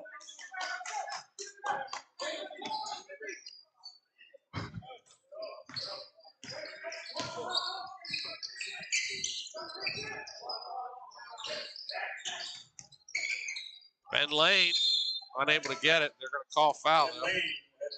They're partially blocked down in the paint. Did you see Allen pull Ben Lane up there? He about pulled him. That's good. That's a show of good sportsmanship by Allen. Yeah, that was good. I mean, you knocked him down. Yeah. You did good. Like shot out of a cannon and just pulled him up. Ben Lane is the 5'10". Yeah, Ben Lane is what, 5'10", and Michael Allen is 6'5". So That was very comical what we just saw there, but good sportsmanship by Allen. That was There's a nice. Yellow Jacket down. Go pull a Yellow Jacket teammate and another that was under 6 foot. It was 6'5" pulling up. So Ben Lane's going to go 1 for 2. Going to make it 23-6. Lane converted one of those Steffi's Country Catering free throws. Valley basketball on the side.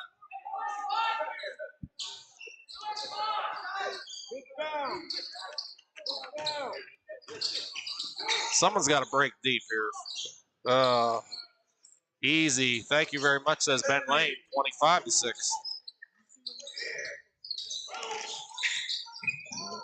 We'll say a lot cleaner of a quarter here for Valley. Only 4 turnovers so far compared to 11 we saw in the first. And that's going to be shooting again, Mason. So if Valley can just convert free throws here, because they're going to continue to get to the line, Freeport needs to move their feet. A lot of reaching going on. Oh, yes, especially in this aggressive press and aggressive defense, there's bound to be fouls. Why not just, if you can get the ball down the floor and have some aggression, you're bound to get contact, and you're bound to be standing at the free throw line. And by the way, that's also Gavin Klista's 3rd foul. That's a guy with considerable minutes for Freeport, now in foul trouble.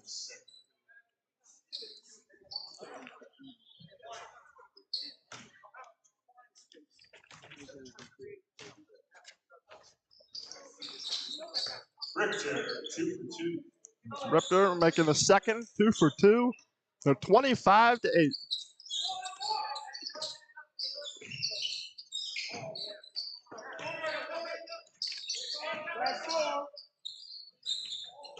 Rain pass along the baseline. And a turnover for Valley. Who else but Allen? Stripping him. Taking one away in the paint. Don't convert in transition. Valley breaking out on some small runs. 25-10.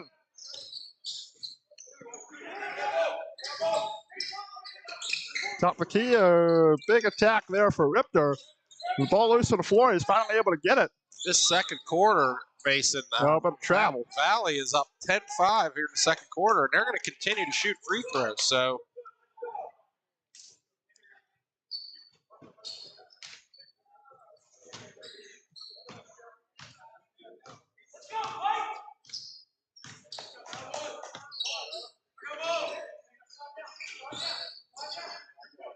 see if Yellow Jackets can inch back to that 20-point lead. Lucas on a foul line extended. He'll make it.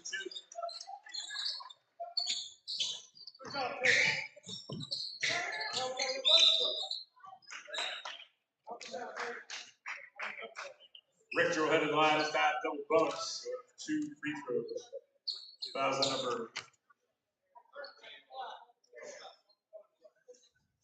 number 2, Ben Lane. okay, so His second, team 10.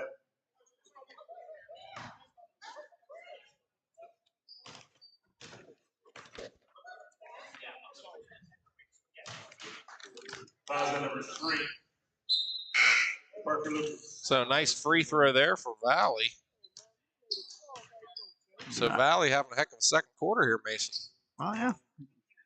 You found your shooter. You found something to. 2 for 2. That should be 27-12, Mason. The board is wrong again. I don't know if they're going to correct that. The board has 27-11.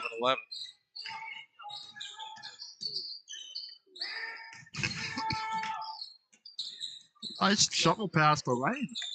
Couldn't connect.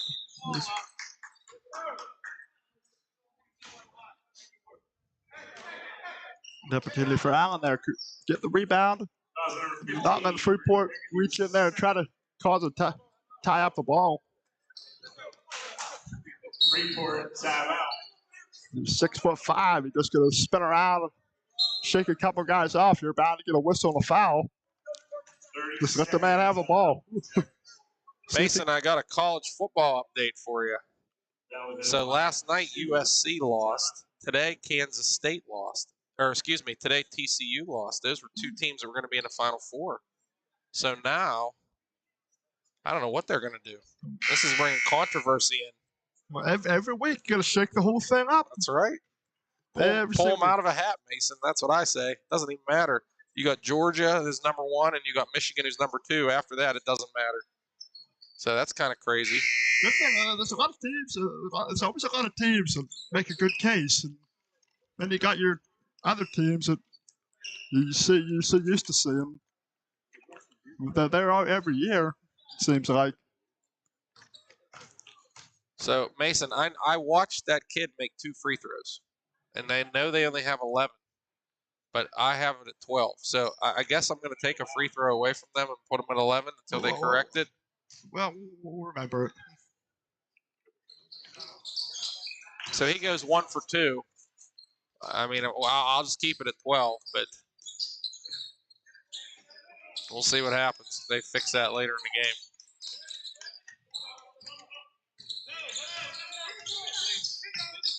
Three, good.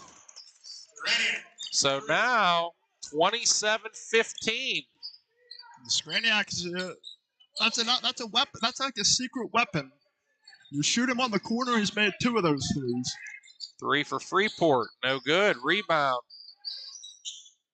out of bounds. So 5'10" Ben Lane able to get a rebound over 6'5", but it's going to get blocked out of bounds. Just wasn't able to. You got a guy that's that big, but he just didn't get to the ball quick enough. Lane was just a little quicker.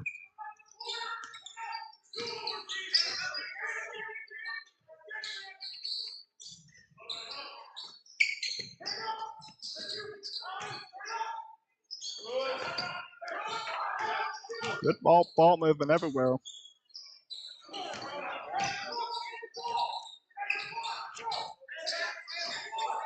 Yeah, good tie up by Richter though, getting that handed not allowing the pass down low.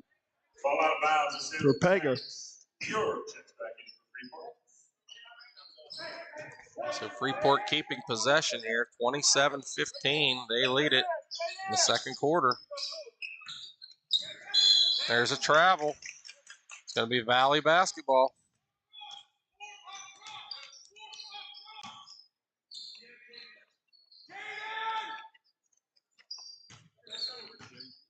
It's only Freeport's second turnover.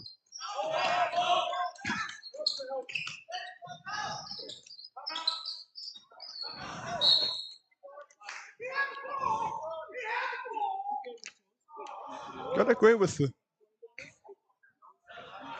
Valley's head coach clearly yelled a timeout. I think you probably heard that sitting at home or in the car, wherever you're tuning it out. Yeah, I don't know how he said he had the ball. He definitely should have had a timeout call there. I don't understand. But Valley's going to keep possession here. It was out of.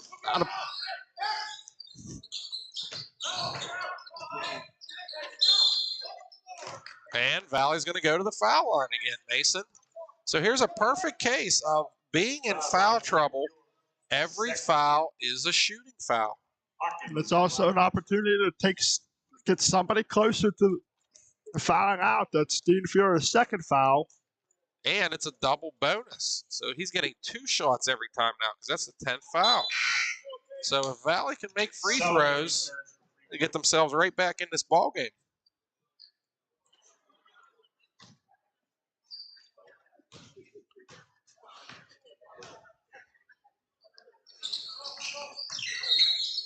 That didn't hit the rim, so that should be out of bounds. Missed opportunity. The sigh of relief for the Yellow Jackets. This could be within a 10-point game without the. You knock a couple more of those shots down.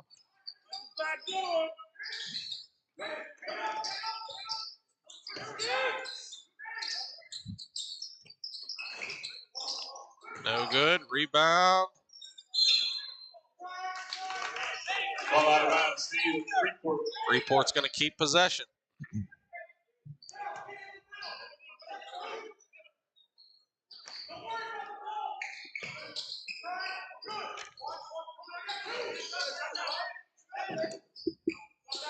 3 for Freeport. So that was a nice shot there. It's going to make it 30-15. Nice pass there for Valley. Unable to put it in, though. 3. Good. So Valley answers with their own 3, 30-18. Yeah, they got that one guy. Watch him on the corner of 3. He's now got 3 for Freeport. No good. Rebound.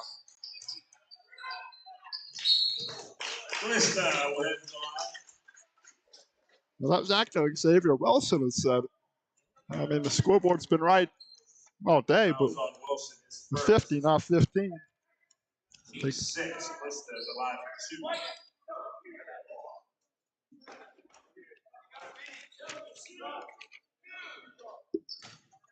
2? Augusta just had a 3 of his own on the last Freeport possession.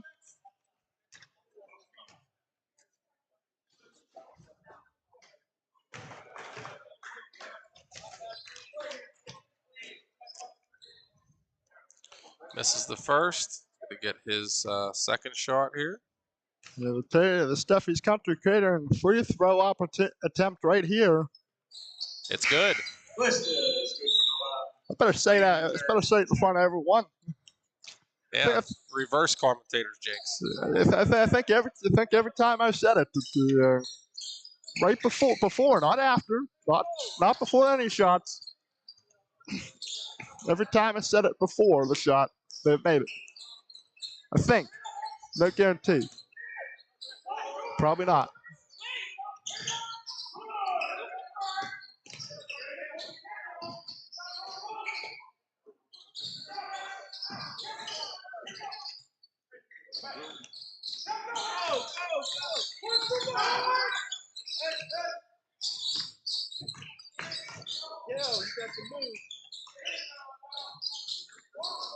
Wow, another 3 in the corner. I'm going to tell you what, that kid, he's got 3 threes, Mason. 31-21. Who else? That's 15. Jacob Sternak. Another block. Wow, and that is going to put an end to the second quarter. So the first quarter was all Freeport. The second quarter, Mason, saw Valley score 21 and Freeport score 11. So that's going to put us at a 31-21 game here at the end of 2. Now, what looked like it wasn't going to be much of a game at all after one quarter, now you see Valley adjust a little bit, and now another good quarter could make you have a really good run down the final stretch. If they do the same thing as they did in the second quarter, we'd have a tie game going to the fourth quarter. Oh, yeah. You know, but that's a case of foul trouble. All those foul shots, too, Mason, just opportunities to get points. So. And then, of course, Freeport had to play back a little bit, not allowed to play as in your face as they wanted to be. So 31-21 here. We are at the half. We want to thank Steffi's Country Catering. Now, Mason, here's something interesting. Get the score table right now. Yeah, give it a... Because you know what they're talking about? They're talking about that missed point. I'm telling you, that's what they're talking about. Now watch. What's going to happen is the books are going to have to get together, and Valley's probably going to get another point here. Because I'm telling you, that's what it is. The Valley guy has it marked. One more point. Watch. We're going to see how she has it marked. It's a free throw. This is you have George Guido down there drawing for the ticket giveaway. Oh, what more do you want, Mason? I think he also had something different on his stat sheet.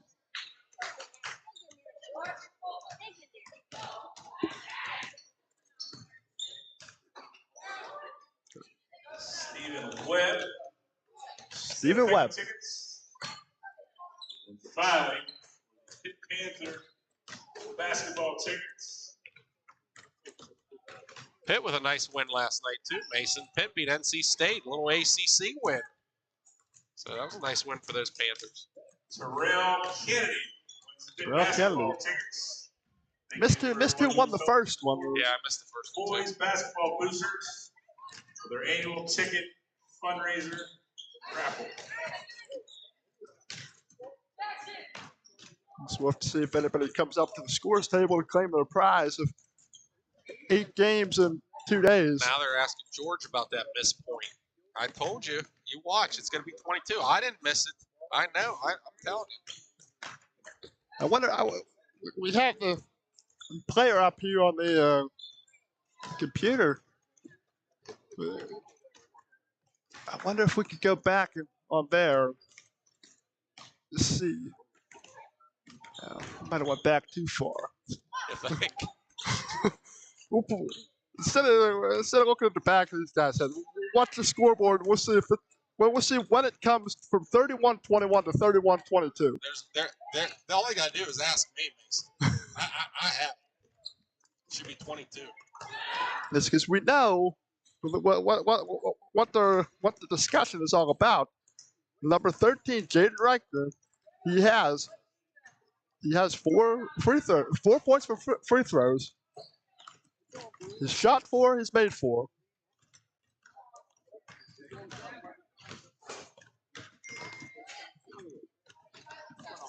And he's also got a layup too. So.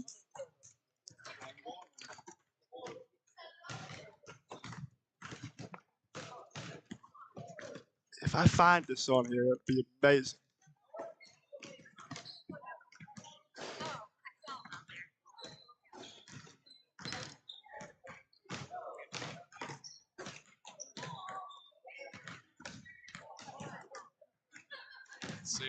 Let's see what the scores table came up with here, Mason.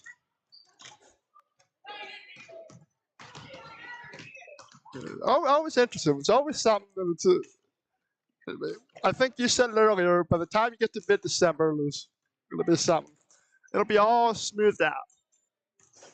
We'll take a quick break. We'll be back. We'll explain it to you if the score changes right here at the High Top Sports.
Welcome back to the High Top Sports Network. I'm Doug Flanders along here with Mason Flanagan.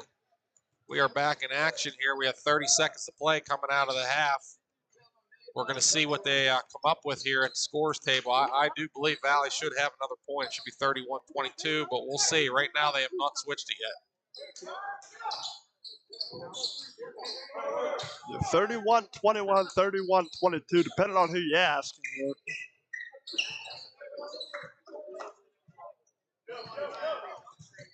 Either way, we've got 8 minutes of at the start of the quarter. It's interesting. Both of these teams with like a minute left before you had to take the floor. There was like no, there was, both teams are still in the locker room.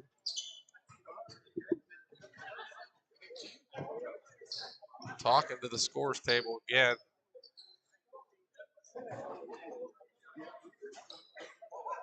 With Freeport being the home team, they are the official book.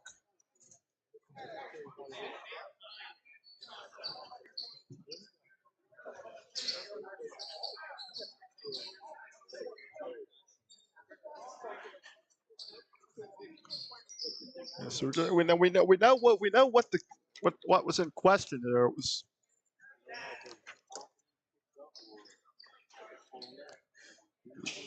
It'll be Jaden Richner. There it is, Mason. There we See go. that? I had it from the beginning. 22. Freeport will start the second half. Okay. That's what it should be. Well, just waiting on a big applause from the crowd. I'm going to update my score by quarter now, Mason.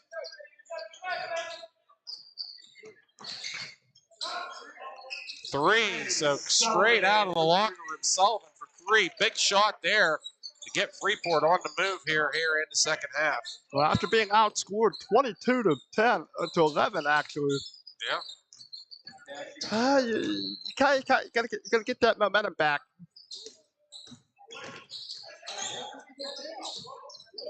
No fouls again, so you can officially be a lot tighter on defense. Shot short, around. Oh, wow. That's definitely a jump. Now that is a clean jump.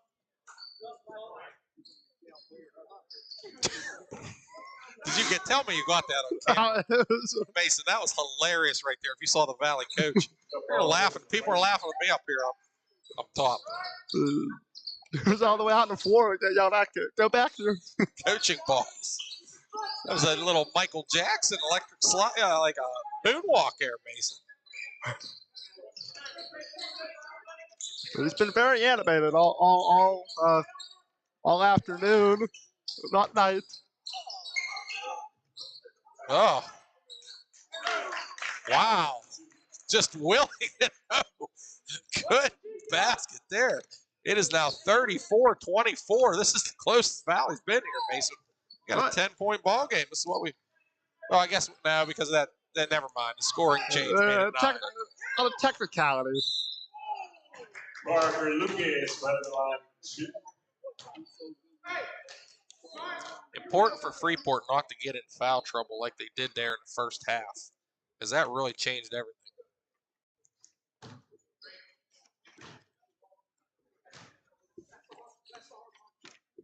Lucas knocks the first one down, so that makes it 35-24.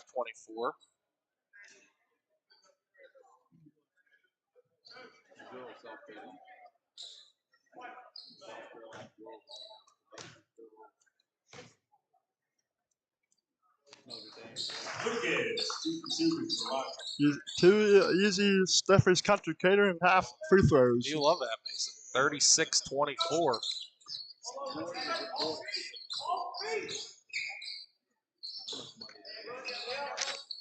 Forgot to say it in front of the shot too. So short. It's going to stay with the Valley Vikings. It's off Ben Lane's head there, Mason. You see that? You know, I found it interesting. Lane has been matched up with Allen. It's a 7-inch height difference.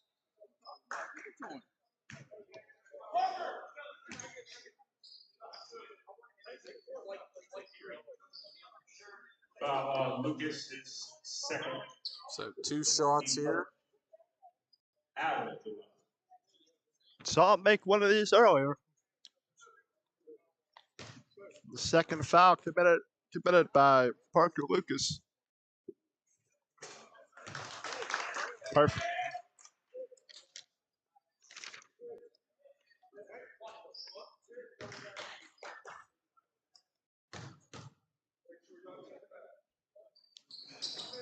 One for two, Mason, but they get the offensive board. Oh, threw it away. So 36-25.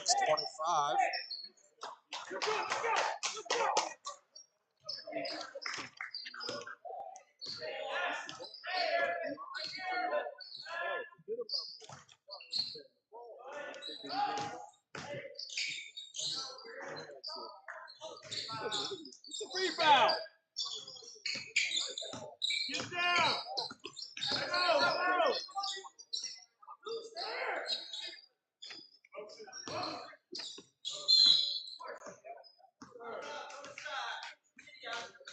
Number 3, Lucas. Clear push by Lucas. Second. Trying to drive him out of that paint. Not necessary foul, but Lucas is third. Ball lost off the foot. Oh. Wow. Watch your surroundings.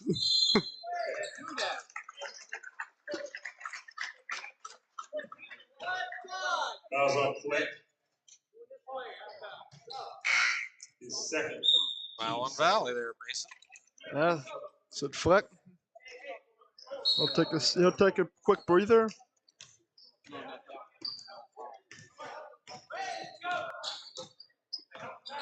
$36-25. Watch the back door. Get down there. Great ball. Freeport loves to swing that ball around, Mason. Well, this looks like they're looking for that open three. You don't want to go inside.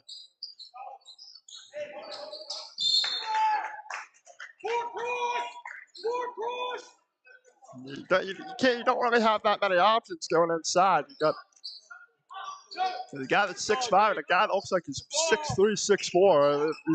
That's not what he's listed as. There it is now. Another turnover. So many turnovers we've seen today. Corner. Back door. Underneath, Cap, coming high. Stay down. Great step away. Mike Stuyvesant taking that shot, stepping away, faking out at this man. Stepping to the side. So that's the fourth foul, Mason, on Parker Lucas. So he's going to have to sit. Yeah, this is when you start to see the guys with 2, 3 fouls. You might start to see some guys who haven't seen the floor as much.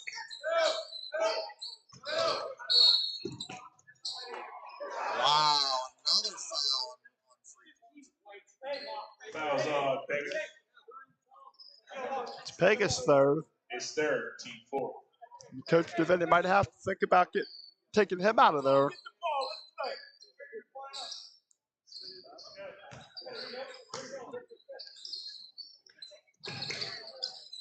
On Valley, I keep it right to Allen. Freeport lucky.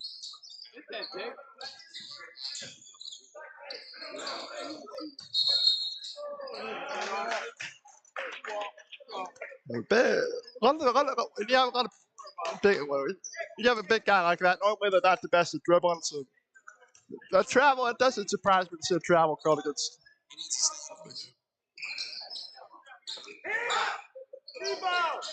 Brady Sullivan.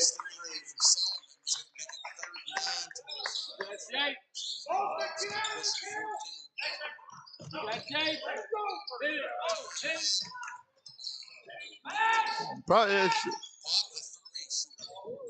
first one is missed. He's been in the corner for his other. Hands up.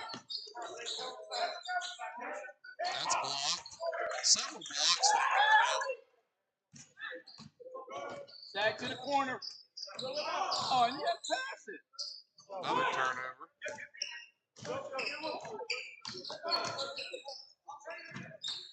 Glista.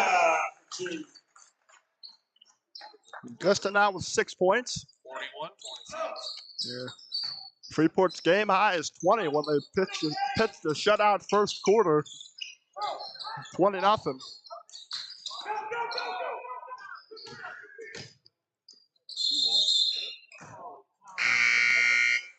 There's see the travel. It's a 5th turnover here against Valley in quarter number 3.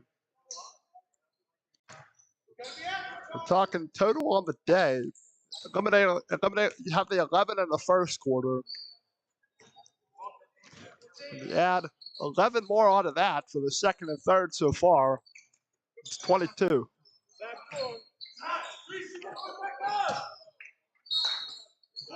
Air ball, Mason. Air ball. Well, It happens. maybe not the best.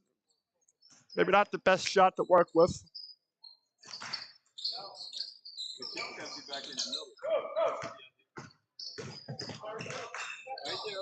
Freeport has to force themselves to shoot a lot more of the threes, and I presume they'd like.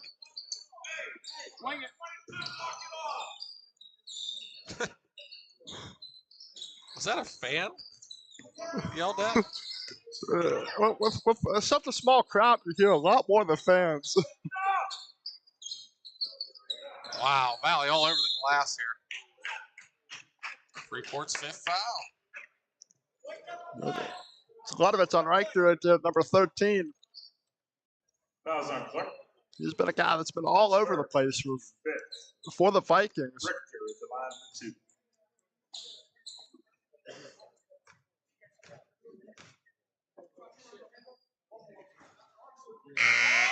Can't connect on his first with the charity stripe.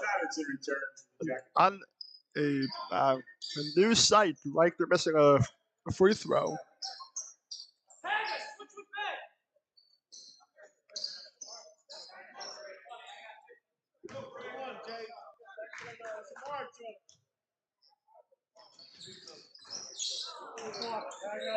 Second one in and out. Wow.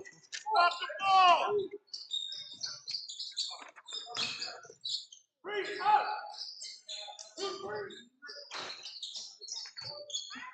Go.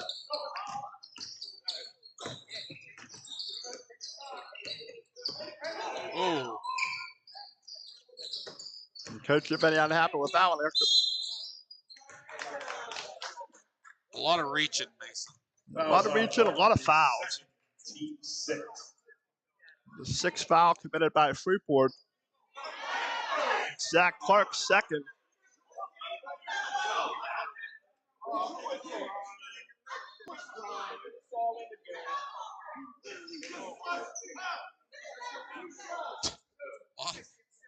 A lot of fans, Mason, chirping.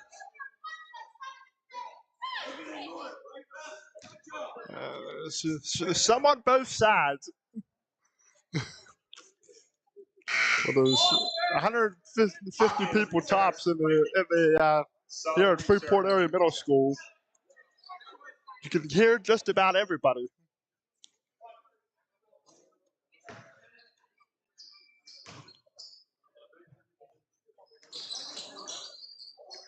No for 2 on those free But throws. again, they cannot convert at the foul line. 1 point was a 9-point difference.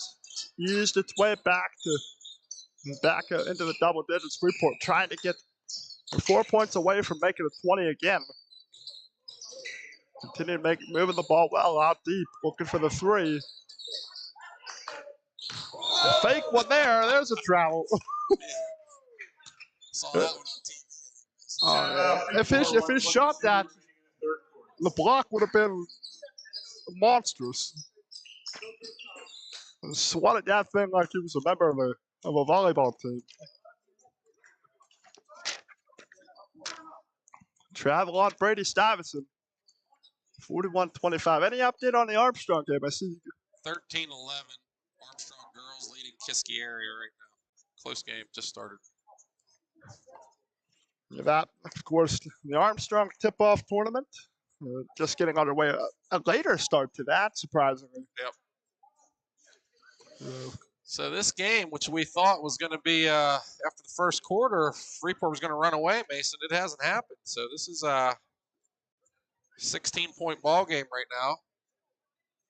It's a good battle here. Since the first quarter, it's been a really good battle. As I look down here at the Freeport bench, you see our coaching staff livid. They're trying to. They know that they've got something cooking for them.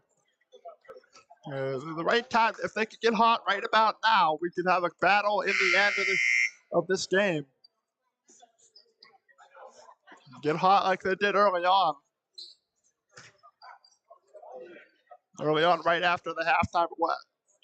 Right after the halftime break. Right in the second quarter too. They outscored Freeport 22-11.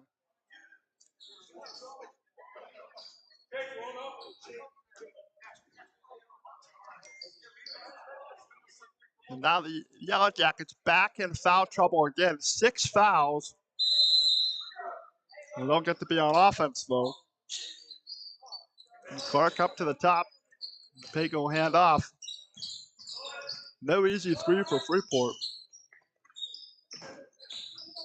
They're still moving around outside the arc. We'll finally get a three for Stuyvesant off the back iron. With the offensive board. And the lane called for no shot. A foul called against Valley. On number 5. Zach Litt. Allen returns. Vikings.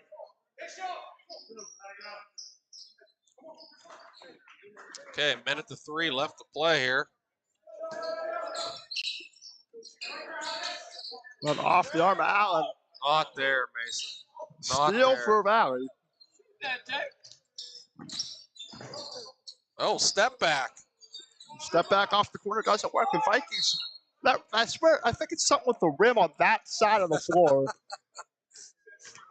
It doesn't seem like the ball wants to go in over there. His third, team 4. Check. Well, Freeport had no problems with it in the first quarter.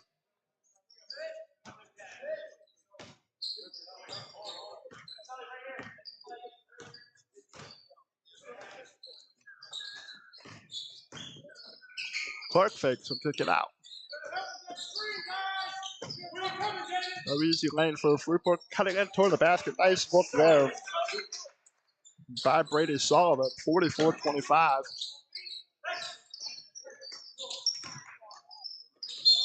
Travel. Mark it down on a sheet of paper. Another turnover. Mason, is that score right? 46?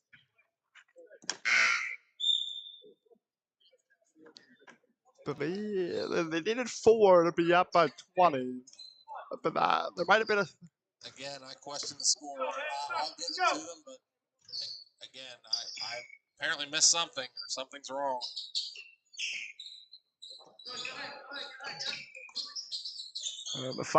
As we get ready for the final quarter, the two bookkeepers and whoever's running the scoreboard down at the scores table will have to get together and compare notes. 46. Valley, 25. You got 4 different people keeping track, and I'd imagine that you might have up to 4 different things. 46-25, Freeport up 20 by 21. If I go with that gives them 15, and that gives Valley 3. Yep. So that was all free. Look at that discrepancy in quarters. That's unbelievable. Yeah. I think I see what happened here. Freeport had 6 fouls, and I know they had 41 at one point. So you add 2 to something would mean. And the books are getting together again, Mason. You get that down there? Because how did their fouls go to 3? The fouls went to 3. So I'm thinking it should be 43-25. Well, and the foul should be 6? We have no say up here. So whatever it says on the scoreboard is what's probably going to end up being the official final score, unless there's some big discrepancy within the books.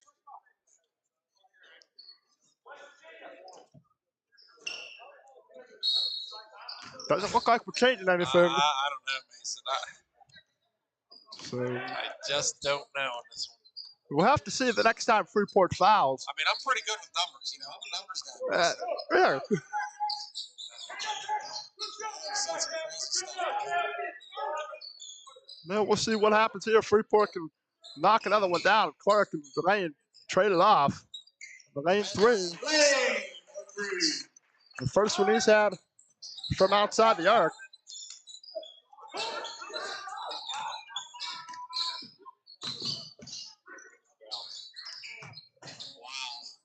Vista, 2.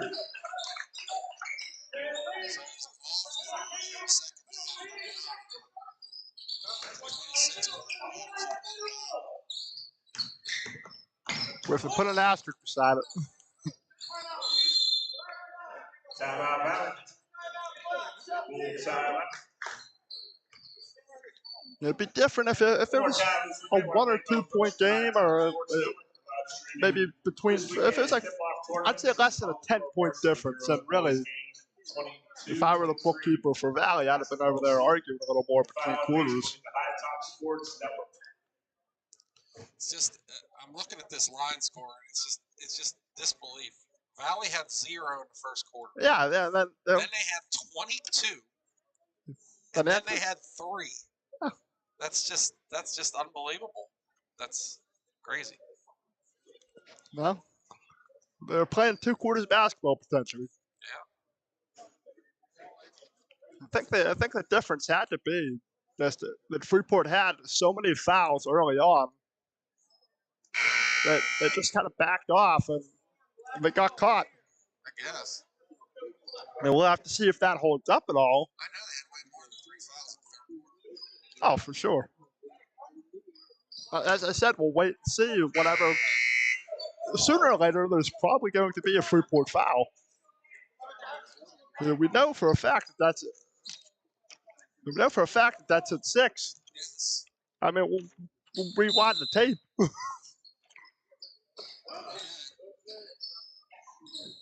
Let's go.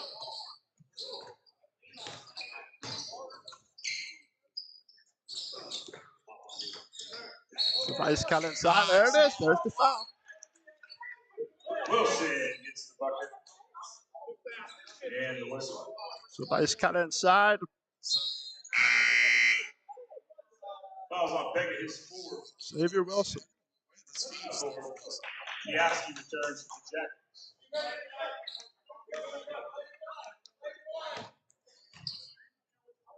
The 4th foul.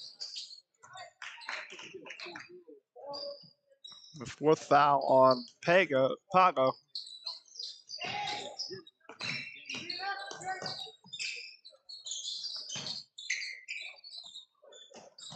51-28. Just the ties up. Maybe see Lane. Sure. Go.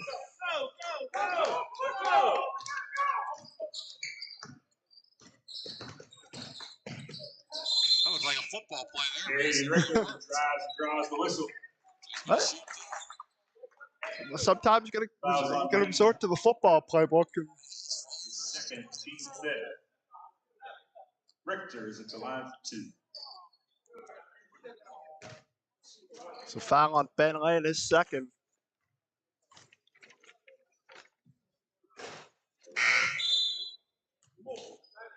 Knock those down, Mason. The Richter was a perfect 4 for 4, but before both teams hit the intermission.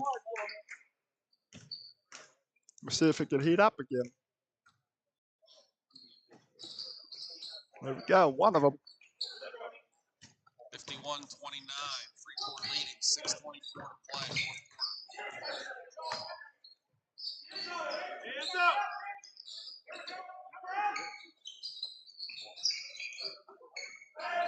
Rebound.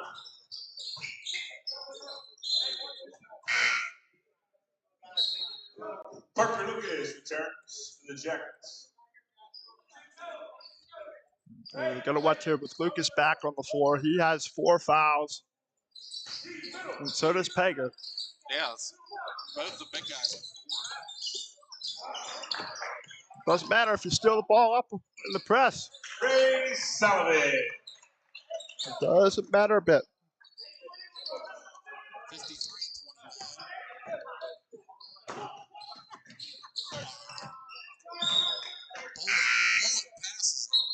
You can hear it the whole way up here. I think he's wincing. He's feeling that.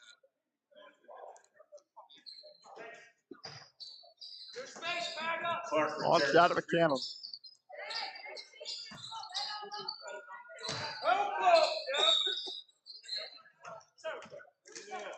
Allen will head to the line.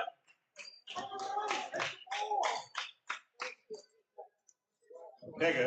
That's his fifth. He's gone. Eeyore checks in for Pega.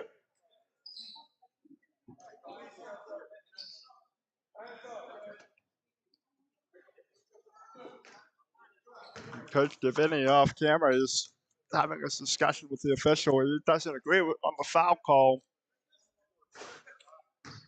Valley not taking it. Allen has struggled. He was 1 for 2 in his first trip, but then after that, it's been ice cold. That hit the rim. Well, the official standing behind the basket said it did. standing behind the shooter and everything.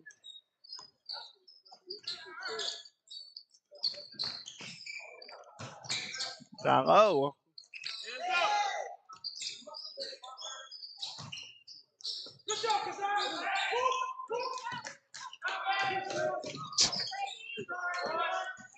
Steals upon steals. Both teams trading it back and forth.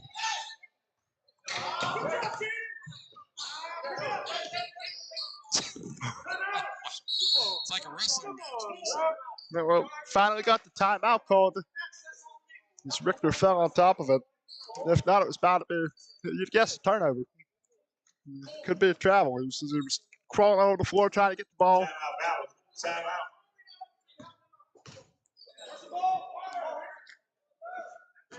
Be sure to stay tuned afterwards. The most valuable player on each team for the Freeport tip-off tournament.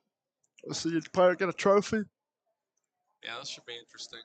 See what happens. We're starting to near the end of this one. A lot of balanced scoring in this game by both teams. If you look up there at the board, get a picture of that board, Mason. Go, Yeah, go ahead and take a look up there. Just the 10 on the floor right now. Look at that Valley side. 9-6-6-6-1.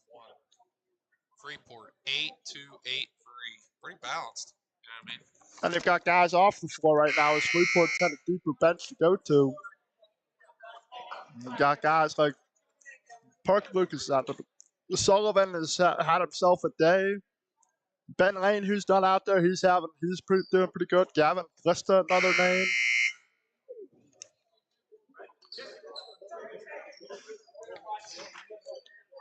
Balanced effort on both sides here to get to 53-29.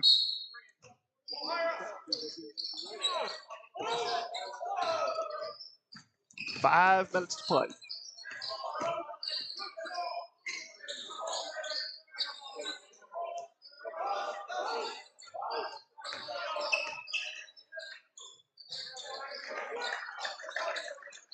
There's that quick three. No good this time. He hasn't made one out of the corner.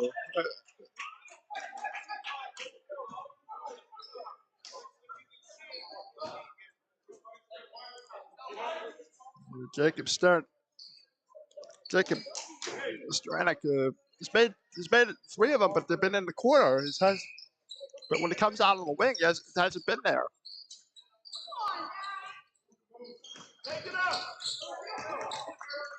Double dribble. Wow. Did you see that? Video says it all.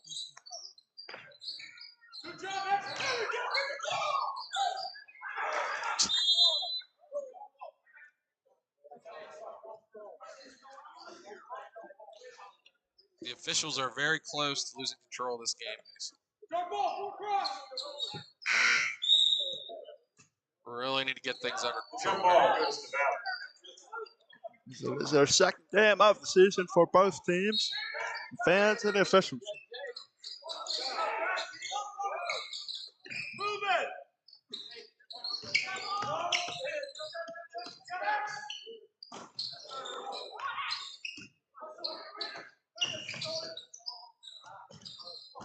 Come on, get the rebound.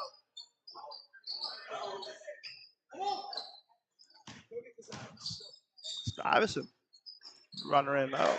Runner. Couple nice bounces. Nice runner. That we call that a shooter's roll, Mason. Haven't been many shooters rolls. The Freeport area middle school, not a friendly shooting environment for Put back by Clint. the offenses tends to be more of a defensive area.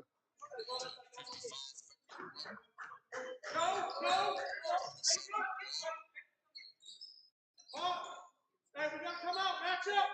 Match up! Match up! Max, you gotta take. Been dribbling, a bit of a dribbling showcase.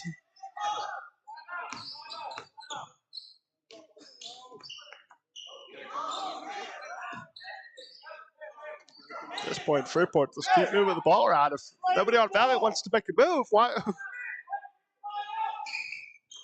Just pass away a minute of this game. Finally, a good bit of movement.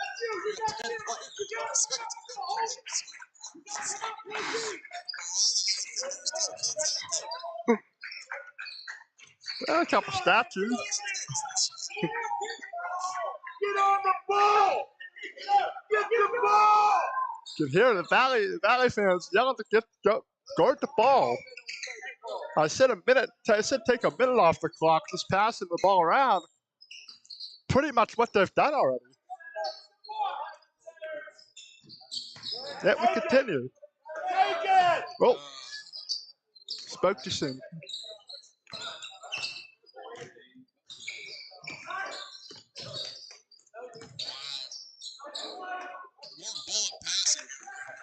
They're ready.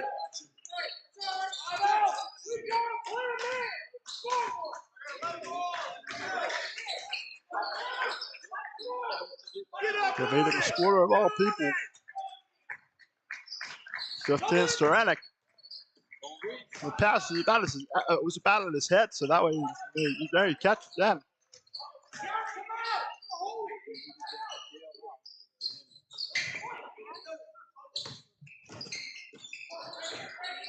I love the ball movement by the Yellow Jackets.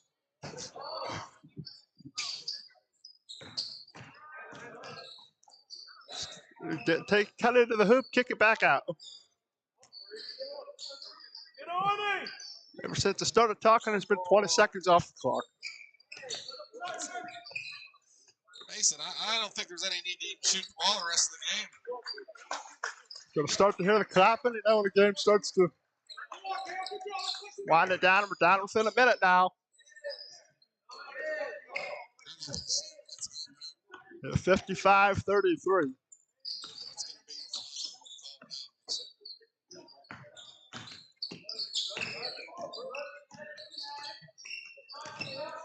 We'll see if you held to that. Nope. Still got almost a steal. Got the ball back.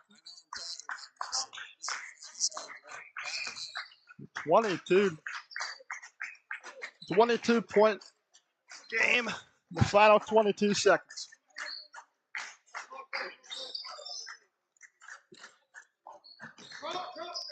Impressive as they had. I think the Yellow Jackets got the ball back in with like a minute and a half, or a minute and 40 seconds or so. Final score, Freeport 55, Valley 33.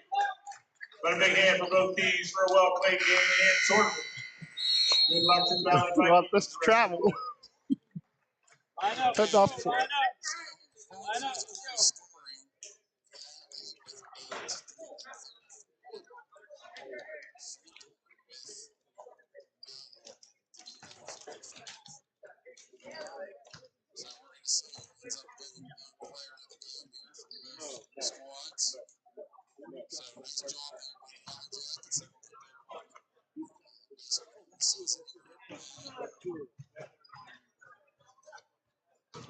If I could pick the player of the game, I might have to go with Stavison with. Well, maybe it must be. No trophies to be seen. Your team MVP.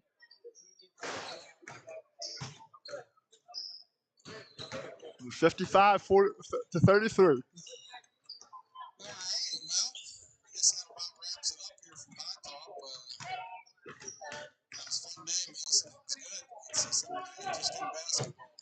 Yep, couple wins on both the girls and the guys' side.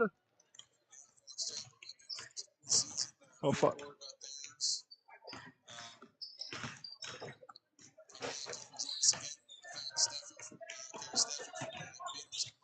And the free throw sponsor. Everybody sponsored with us today. Appreciate having you on board. That should be it from the Hive tonight.